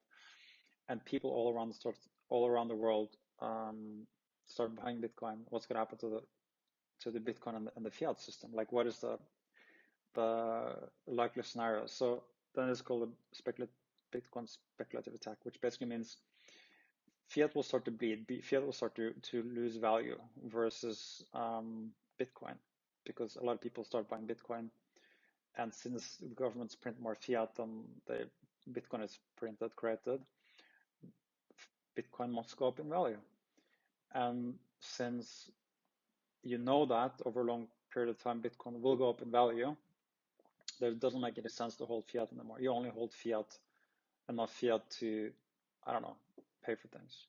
But then, of course, once Bitcoin actually is a payment system with Lightning Network, and once merchants has integrated and everything, you're not going to even need more fiat. So that happens. Users arrive in waves, fiat's value goes down as Bitcoin goes up. And then you have a currency crisis, because people will start to sell their fiat. They will start to, people in India will start to sell their rupees and buy Bitcoin. And as more people do that, the currency will collapse and Bitcoin will rise, and it just gains momentum. And I think this point was mentioned before, early Bitcoin investors, they become savvy Bitcoin investors. So first, they're just conservative. They just buy a little bit. And after a year, 2 years, when the price inevitably has gone up, disregarding bull bear cycles, they just buy more and more and more, because that's the logical thing to do. You can even just, like, if you put 100 euros in Bitcoin, and then 2 years later you have 300 euros, you take the 100 euros out and you still have 200 euros in profit, and then you're like, well, maybe I'll just put a little bit in there, and you just keep adding to your portfolio. And also, obviously, since Bitcoin is exponential in terms of innovation, the fundamentals just keeps getting better and better and better. So every year, every month, every day, there are more reasons to buy Bitcoin. As long as Bitcoin is alive, it gets better. If Bitcoin doesn't collapse, it just gets better.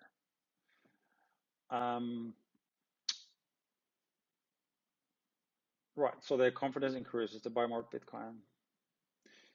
And they start to understand how this thing works. Right. And then they become leveraged Bitcoin investors because the interest rate in the bank is really low. Now it's like 1% or something. And the interest payment on the loan is lower than the return on Bitcoin. So it makes sense to be a leveraged investor, which means you go to the bank, you get a loan, and you buy Bitcoins for it because it just makes sense.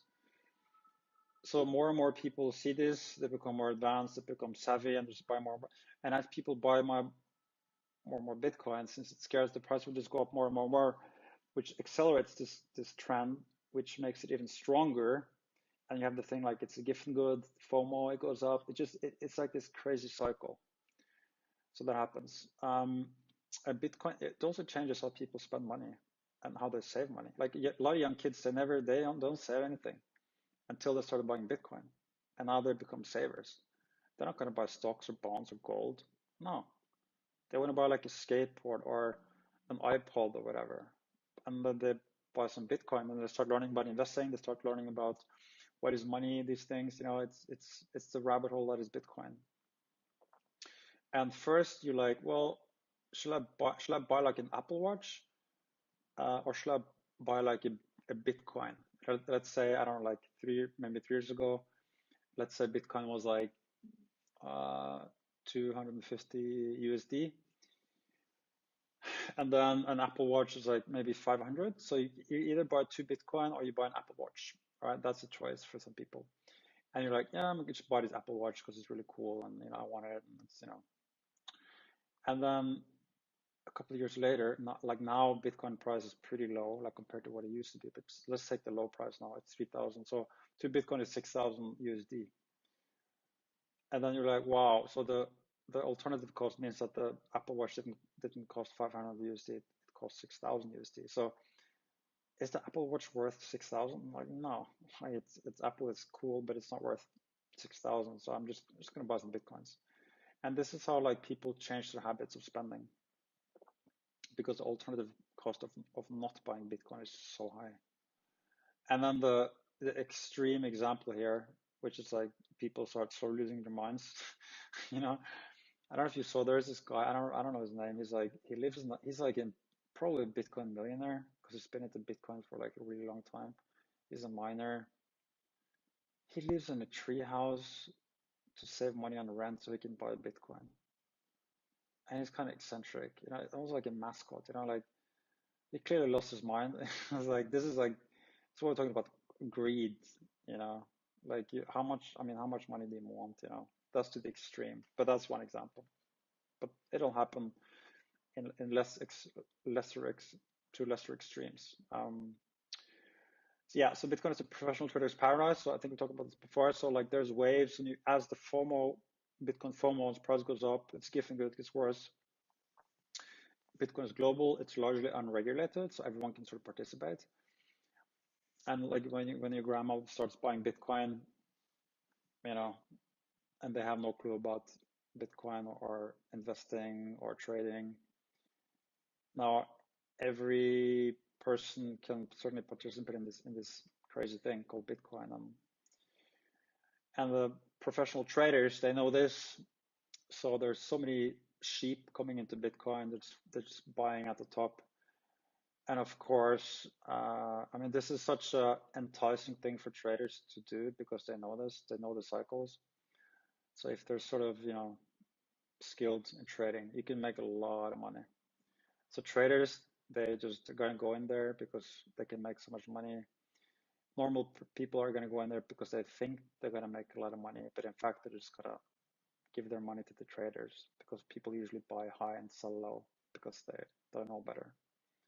But after one bull cycle, you learn, you understand, and the next cycle, the sheep become sort of dogs, and then they understand how it goes, and they start to get smart, or they just leave for good. and they just come back a few years later when they have to buy Bitcoin, because at one point you need Bitcoin for certain things. Anyway, Bitcoin has hodlers. Hodlers are people that just basically hold Bitcoin and never sell. So every time there is a trade, so I guess people watching this is Bitcoiners, but so hodler is like, it's hodl, HODL, hodl. It's supposed to be spelled hold, like they're holders of Bitcoin. They hold, they don't sell. But the guy misspelled it once, and then the term hodl was born. And Bitcoin hodlers are abound. And every time there is a trade, so every time there's an executed trade on an exchange, part of that money goes to hands of hodlers, because a lot of hodlers buy Bitcoin. They accumulate Bitcoin, and that Bitcoin is going to go to cold storage. It's not going to be spent, because hodlers, they know the price of Bitcoin will go up a lot, so they're not going to sell yet. So every time there's a trade, part of the Bitcoins are sold to hodlers. That money is taken off the table, which means circulating supply, available supply for purchasing goes down, which means price will go up. The price of Bitcoin is supply and demand, and supply is taken off, and then I think the next point maybe is the halvening. The demand just keeps going up because Bitcoin is programmable. It gets better. People understand what it is. It's so useful. You can do so many things with it. So people will just, the demand for Bitcoin will be exponential, and the supply will just keep going down. So price must go up. It's like math. I mean, of course, Bitcoin can like collapse. There can be a technical problem. It could be hacked, whatever. But the likelihood of that is very small. And the risk is asymmetric. So the risk of it collapsing is small. The probability of it going up a lot is high. Therefore, if you're sort of, logical, then it kind of makes sense to buy a little bit. If you're a person, if you're a corporation, if you're a pension fund, if you're a government, it kind of makes sense to buy a little bit of Bitcoin just in case. Right. So the cycle repeats, price will go up. And so this was the halvening. So I think most people know. If you don't know, yeah. So the halvening is that every 4 years, Bitcoin's supply is cut in half. So every 10 minutes, Bitcoins are created and goes to the miners as a reward for securing the Bitcoin network. And every 4 years, there's an event where the 10-minute issuing is cut in half. So it went from 50 Bitcoins created every 10 minutes to 25 Bitcoins every 10 minutes to 12.5 every 10 minutes to 6.125, etc. That means the inflation of Bitcoin just goes down. So today I looked these facts up, 3.82% today's inflation, fairly low. I think it's not like the consumer price index of a lot of things in the world, like goods and stuff. The price, more like normal inflation, goods could be around this, I think. In May 2020, the supply is cut in half, so the inflation will be 1.8%. And 4 years later, it's going to be cut in half again. So it's just going to be less and less Bitcoin available, And I don't have a graph on this, but I think now it's like most Bitcoins were, but due to this, creation of Bitcoin, the curve, the rate at which it's created, most of it is already created. So I think now, I haven't looked at it for a while, so forgive me if I'm wrong. I think it's 17 million Bitcoins or something have already been created. So it's going to be 21 million. So we have like just 4 million left. 17, like the biggest part has already been made. So it's not much more supply is coming, but demand will exponentially increase. Bitcoin is denominated in fiat, and fiat is a printing press. Therefore, this is again this is just facts. Since it's denominated in fiat, and fiat is just the printing press, and fiat has rampant inflation, the price of Bitcoin will go up, all else equal, long term. Right? So keeping your money in fiat versus Bitcoin is just silly. It doesn't make any sense. you know. So, right, so everyone hates advertising. I think everyone hates advertising. And so this is like like there's so much that's going to happen. Like this is one example. You know, there's hundreds, thousands of use cases for Bitcoin, but let's take this one example. So everyone has advertising, right? It's terrible. And let's say you have the Light network, which can allows Bitcoin to be a medium of exchange. You could send microtransactions to anyone across the world instantly, almost for free. That means things like, you know, like I have a Kindle, so I read books. And I would really like actually, because sometimes you buy a book and it's like, oh, this is like a terrible book. And you read like 3 pages, like, you don't want to read this book anymore, right? So then you have to go to Amazon, you have to do like, please, can I get my money back? And since Amazon is an exponential company that understands that, you know, okay, cool, customers first. I mean, Jeff Bezos is famous for that, customers first. Even in like all his meetings, this is what I hear. I've read that in all his meetings, there's an empty chair whenever Amazon has a meeting, and the chair represents the customer because customer is number one. So Amazon is cool. And so Amazon is cool, so they'll just refund if you don't like the book. You know, that's it. But most companies, they're not going to refund you if you just start reading something. So with Bitcoin and microtransaction, like as you read things, you just pay as you read. You pay as you go. Like you could pay per word. Same thing with Spotify. As you listen to music, like transactions will become live. Just like in nature, everything is live. You know, you don't have like settlement accounts and credits in nature. You know, you have everything is just fluent and live, and that's what's going to happen to the monetary system. Because today you cannot do this with fiat. You can't send a cent across the world in like a stream, like a little river. You can't, but you can do with the Lightning Network and Bitcoin. So you know, I'm sure a lot of people here, they love Joe Rogan. Joe Rogan podcast is awesome podcast, amazing podcast. Like, and he has advertisers, and you could just skip past the advertising. But some of the advertising is kind of cool actually when you read it. But imagine instead of Joe Rogan relying on advertisers, because maybe he says something they don't. I mean, Joe Rogan is so big, he can just say, fuck you to the advertisers. He has the power. But for a smaller person, if you say something and the advertisers don't like you for your, you know, what you say, then they'll just ban you. Or they'll say, or oh, not ban you, they'll just stop giving you money, and then maybe you can't do your podcast anymore. But if Joe Rogan were to like just accept, if I could choose to pay Joe Rogan like 1 cent or 2 cents per podcast episode, I would do that instead of listening to advertising. Just like I use YouTube Premium. I don't want to have any more advertising on YouTube, because I'm like, after having a YouTube Premium and then going back to like a normal YouTube, having to watch this advertising, it's just like, it's not worth it. So if Joe Rogan just charges 1 cent or 2 cents per user, and they'll send them as they start listening to it, like automatically.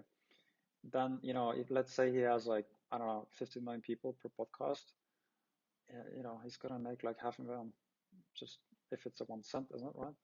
Something like that. Math live is terrible. He'll make like 500,000, just and there's no advertising. Imagine you read like an article online, you just read a little bit of it and you pay as you read, you know. So this changes everything. So then the whole Google model is like advertising.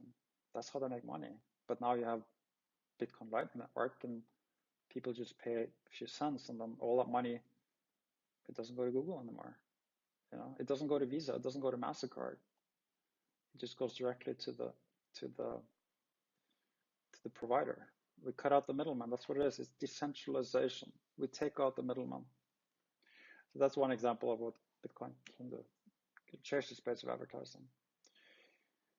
Bitcoin is the future. So imagine like if you just think like sci-fi, Star Trek, self-driving cars, Internet of Things, and you have like payments between artificial intelligence systems, self-executing smart contracts. Like imagine the world, the crazy world, which is going to come to us within the next 50 or 100 years. Like imagine the thing that's going to happen.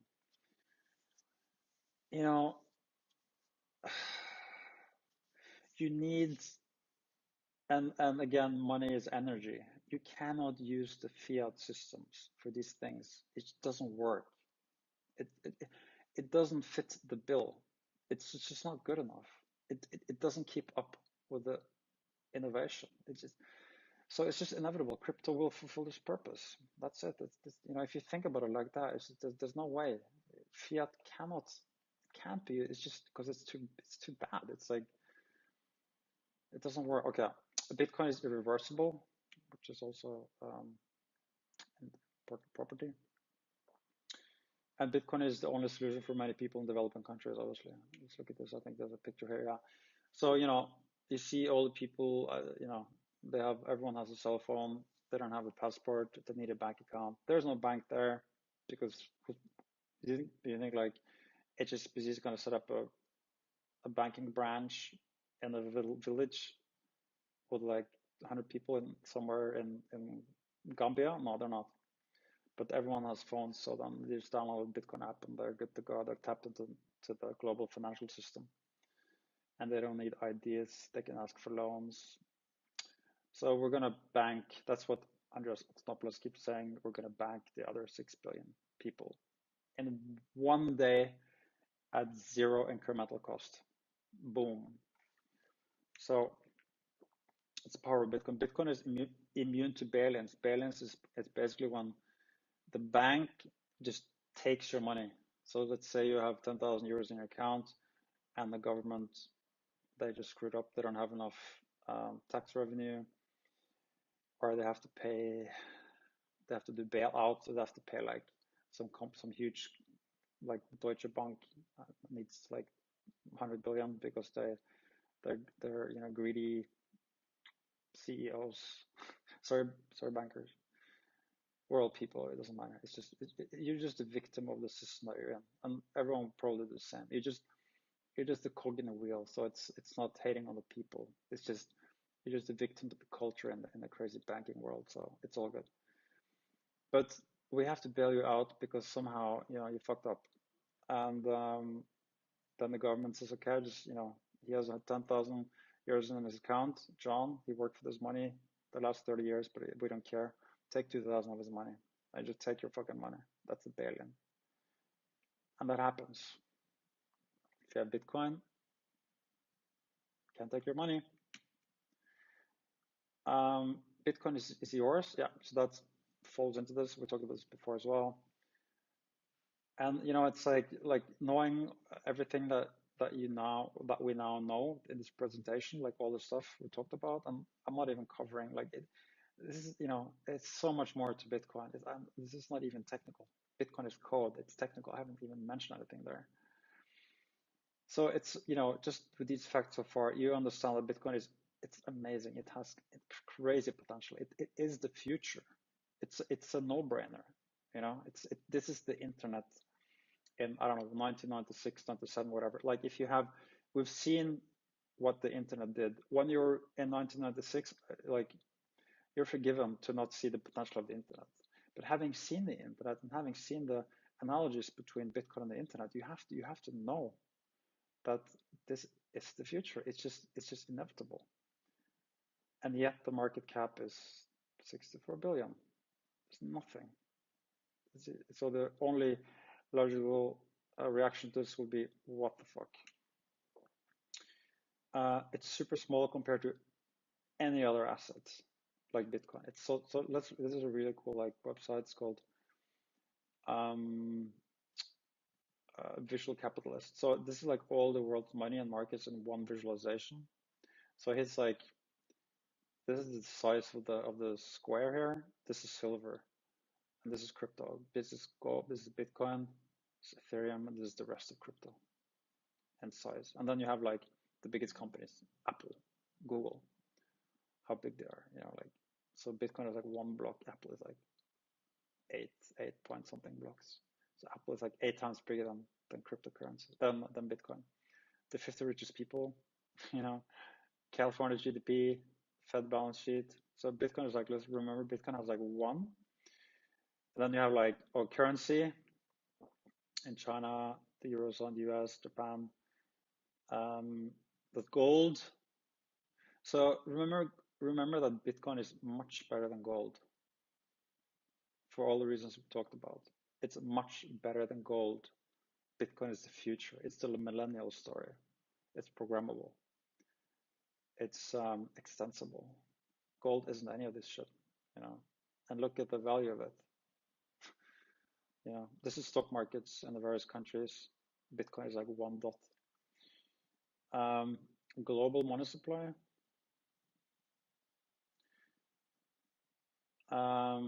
Debt, we talked about. Real estate, that's another of those asset buckets. Bitcoin is like one of them, remember. Derivatives. Yeah. And they're like, yeah, that's a lot. And Bitcoin is one. So like, you know, you kind of get the idea here how small Bitcoin is. Yeah, so again, here's like the asset buckets here. Real estate 17 trillion and Bitcoin is like 64 billion. So it's like, okay. That's just like the Kodak was worth, I can't remember how many billions we had on the slide before. It was worth so many billions, and then Instagram was like 30 people in the garage. But then they're like, no, but Instagram is much better than Kodak, even though they have 13 people, and it's worth nothing right now because they're exponential and Kodak is like old. And look at these things like stocks. I mean, stocks is not old, but like gold at least I think is a fair analogy. So the volatility in Bitcoin, people say it's volatile. Yeah, okay, yeah, it's volatile to the upside. And short term, it's volatile. Long term, it goes up. I mean, the only way to predict the future is to look at the past. If you look at the past of Bitcoin, it goes up. You know, like spot the trend here. Where's this thing going? Okay. But of course, you know, Bloomberg, CNBC, whatever, they just look at the last, they look at like, they focus on this. Let's not even show the first part here. No. Let's just look at the last part and tell everyone how terrible Bitcoin is. You know, this is like it's such a dishonest, you know, and you know, it's like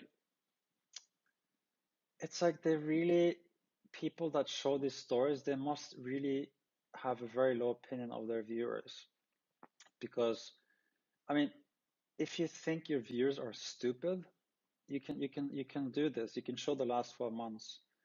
But they're basically saying, okay, our viewers are idiots because they're manipulating their viewers into thinking a certain way. You know, it's really disrespectful, you know, to everyone watching. So don't you see that? I mean, I don't understand how they can do this. Okay, anyway. On the right side, we have historic lows and highs and Bitcoin. So the first one is like in 2010 August, Bitcoin was like 6 cents. And in June 2011, it was 30.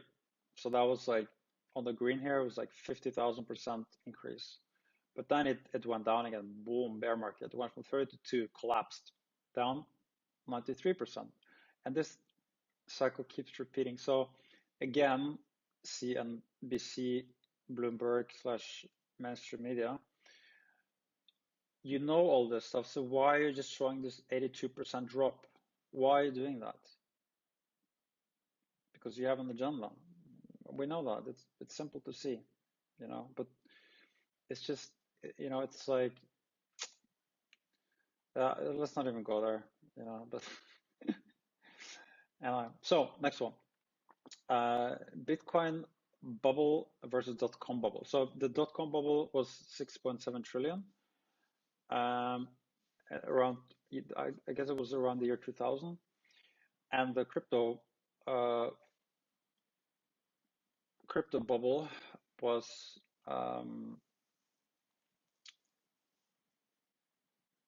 no, it went to almost like a trillion crypto actually. But that's like I guess it's well, okay. I kind of took this visualization from I think it was Carl from the Moon. It was a really good show on Bitcoin. If you look like Bitcoin price, good job, Carl.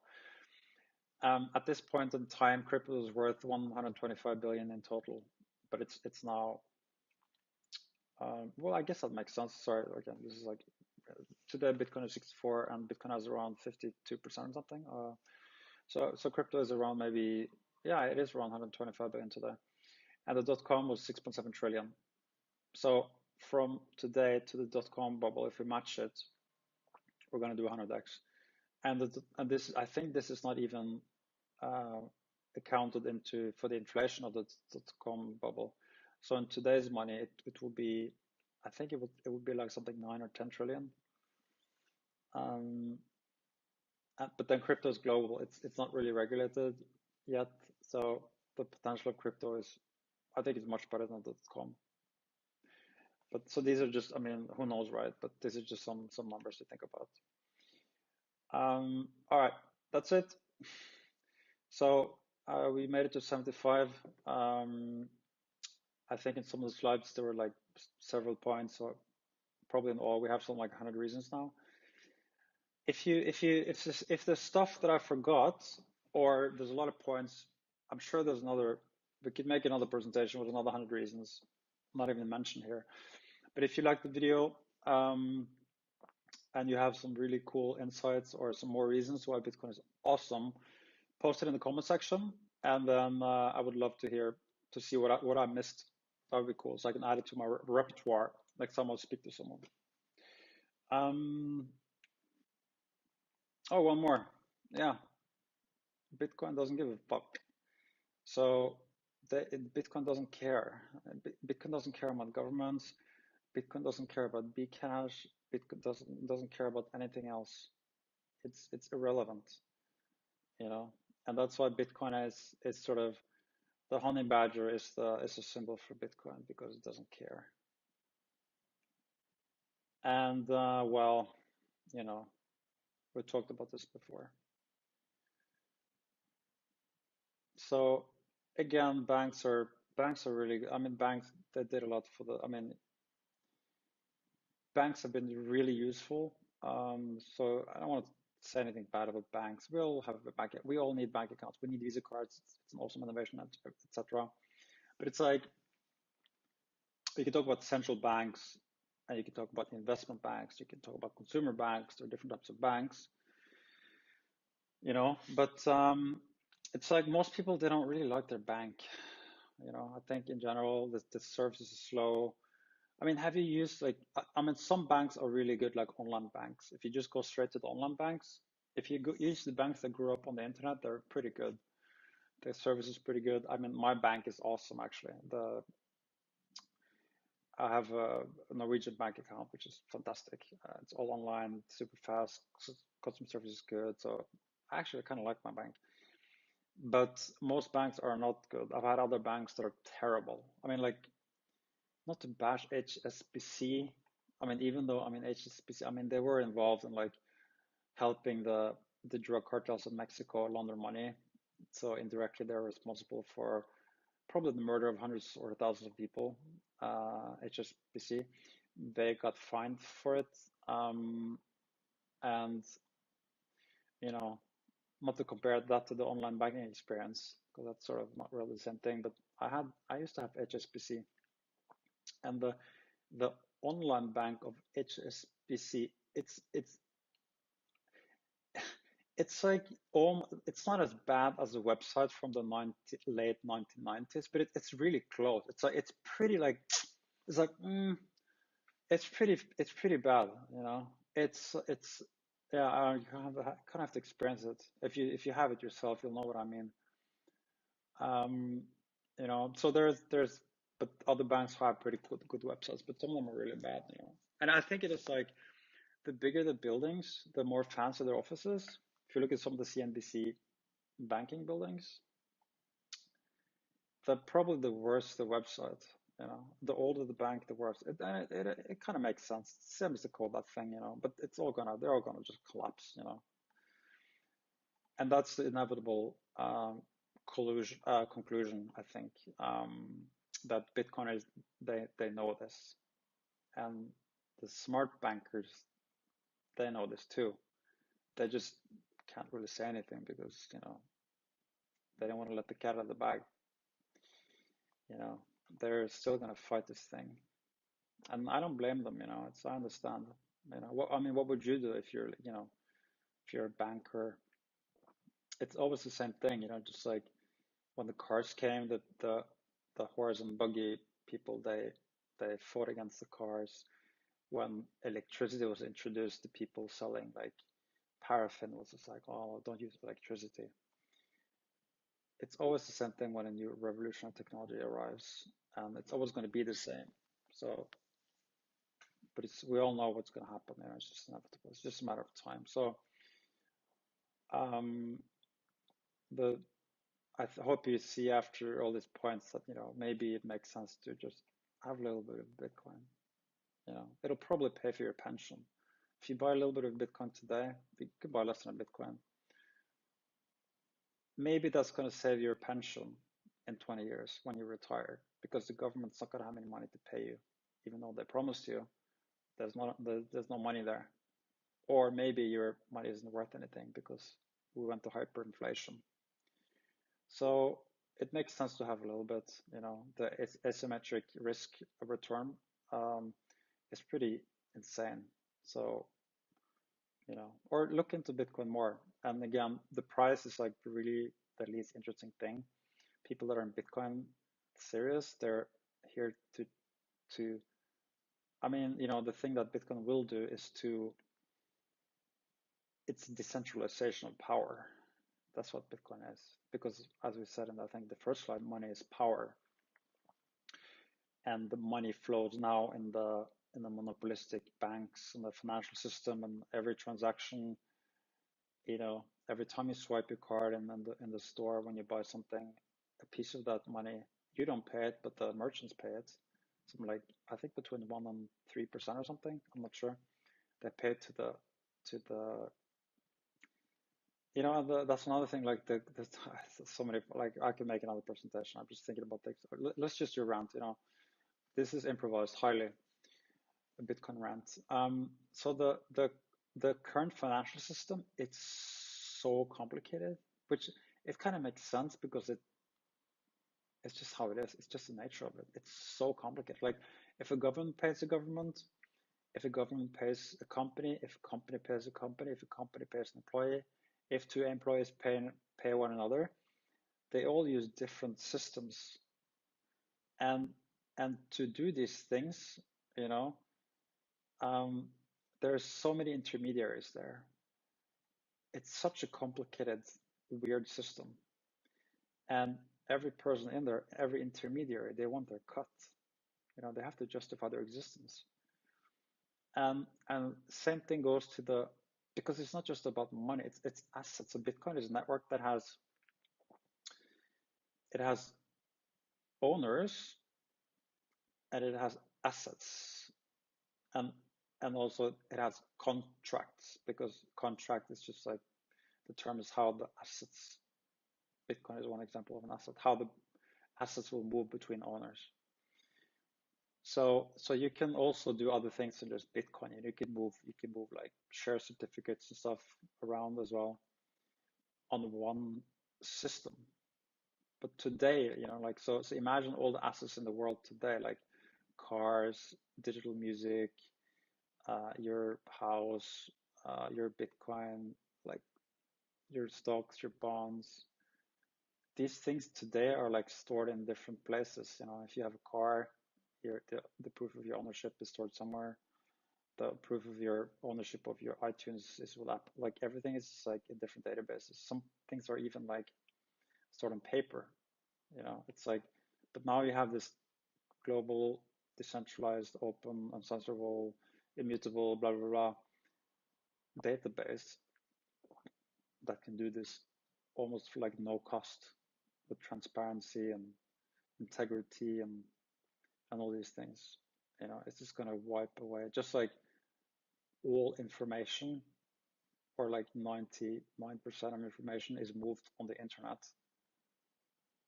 99% of not just money, but like assets will be moved on the Bitcoin network, because Bitcoin will not only be able to be using things like side chains, you can move other things than just Bitcoin, but everyone will use Bitcoin because Bitcoin has the biggest security.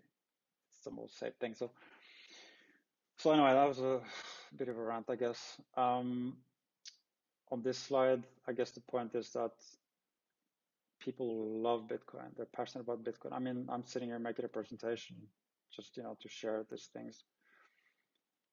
It's just pure passion, and most people, they don't like banks. So they'll move to banks either because they hate their bank or so that's pushed away from their banks because they don't like them, or they're pulled towards Bitcoin, they're drawn to it. So, and I think both things are happening, it's like Bitcoin doesn't even have to be that great because the current system is so bad. So people are just like, they just exited. And before Bitcoin, they didn't have an alternative to exit to, and Bitcoin is like, this is not an analogy. So the internet is like it's a public utility for information. Yeah, it's just like when you drive on the roads, it's public. You can use the roads, you can use the hospitals, and it's free. Well, at least the roads, and the internet is free. It's the highway where information moves. But for money, there's no public utility for money. One system where everything is moved to, just like the internet, until Bitcoin came along. So it's just like, it's so obvious that, I keep saying this thing, it's so obvious and blah, blah, but I hope you see how amazing Bitcoin is. I hope for you, personal, I'm not saying buy Bitcoin, look into it. Yes, it's risky, blah, blah, blah, blah, blah, but it probably makes sense to put a little bit of your money in Bitcoin, just in case we can't really trust the bankers and the politicians, even though they say we can trust them. They might be lying, or they might be incompetent, or stupid, or both. So that's it. Thanks again for watching. If you liked the video, please hit the like button. If you don't like it, hit the unlike button. If you want to subscribe to my channel, please do. It's a new channel, a lot of different content. I'll try to put on some more Bitcoin stuff. Maybe I'll do some cool interviews with Bitcoin people. And I think that's it. So thanks for watching, and stay safe, and see you next time. Bye.